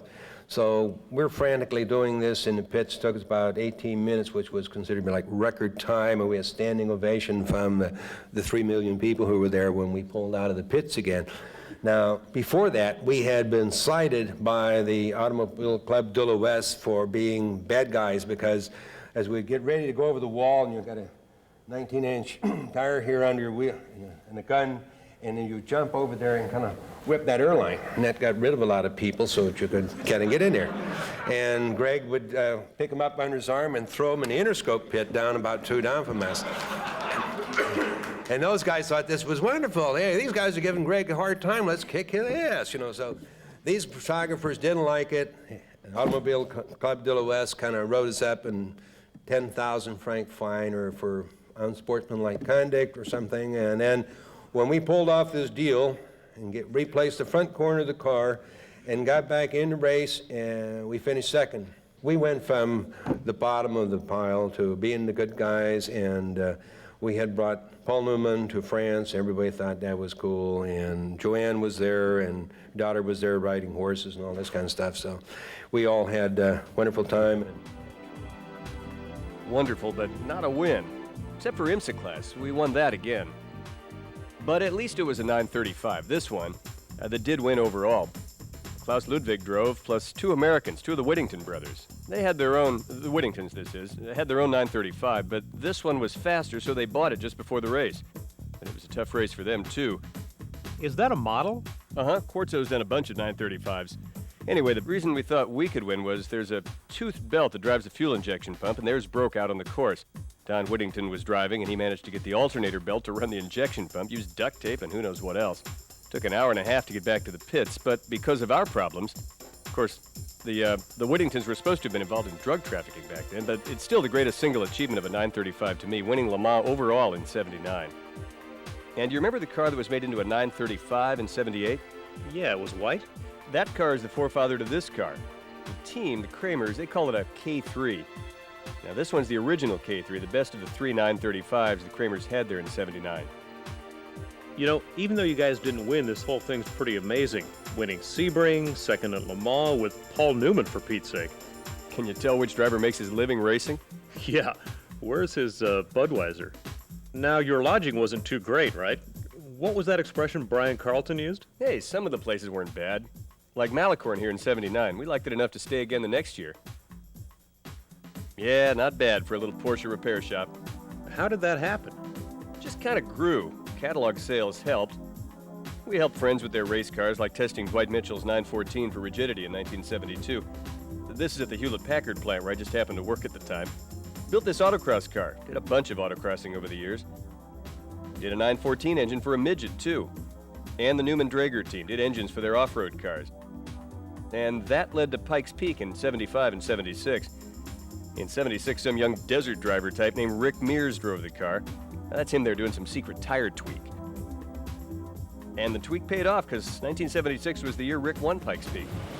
I remember when we were running off-road, you had never had any road racing experience, and we convinced you and Doc Sauer, I think, to get into a Super B, and that's what got you interested in open-wheel cars and the road. Yeah, really, when we got into the Super V and into the pavement running, I enjoyed it a lot, and it was a lot easier on the body than the off-road in the desert. Yeah. But But your brother's still doing it. Oh yeah, he's still doing it and having a ball with it and doing it well. But I enjoyed doing a lot of different things, and getting an opportunity to run on different types of cars, different types of tracks. Anytime an opportunity come by, I would take it because it helps the learning curve. Sure. Besides enjoyment, it helps the learning curve. Maybe it's going to help someplace else as well. Sure, absolutely. I mean, every time you get into a car, you learn something you didn't know about. Yeah. And that's the name of the game, and there's no substitute for seat time, no matter what it is you're driving. That's the truth. Okay, so then after Pikes Peak and off-road came working on Walt Moss's 914.6. Walt was another local guy. Well, that's him talking with that Paul guy. The 914.6 ran in IMSA's GTU class. Now, U as in under 2.5 liters. Walt won 8 races in 77. Ended up being GTU champion that year. Plus our man Jerry Woods. 77 was the year Jerry got IMSA Mechanic of the Year. And the year Dick Barber's 934.5 came into our lives toward the end of the season. So the gang at Garretson's, we were already semi-established. It did get pretty incredible after that, though. When I was going to college in Road and Track and Sports Cars Illustrated, which was the predecessor of Car and Driver, I read about this race that's 24 hours in France. And I said, oh, geez, I'm going to have to save my money, you know, and go to France and spectate at this race. Had no idea that from 1977 to 1981, I'd get there 4 times. Some dummy would pay my way over there, pay for my stay over there, and I'd be right down in the pits working on one of these race cars. As far as the rest of 79, it didn't start very well. At Daytona, both cars DNF. That was the only time that happened, by the way. This car, the boost gauge was reading low. You want to avoid that. And the other one, we had an intercooler water leak. Oh, Jerry had built an engine for Bruce Canepa. He and his teammates came in 3rd there. But then besides the IMSA class win at Le Mans, we won Sebring again. In fact, if it wasn't for certain guys named Redman and Mendez coming in 2nd, we'd have swept the top 3 positions. We'd obviously taught them too much the year before. But I guess 1st, 3rd, and 4th ain't too shabby after 12 hours. You guys like that Sebring track, huh? We do, but we needed to like a few other tracks. Like the year before, we just couldn't justify, from a financial standpoint, running more than 8 races. And once again, it was Mr. Peter Gregg winning the IMSA championship in 1979, his last good year. In 1980, though, things were very different. But listen, we're about halfway through, so how about we take a break? Hey, eject that tape, would you? Great, I could use a break.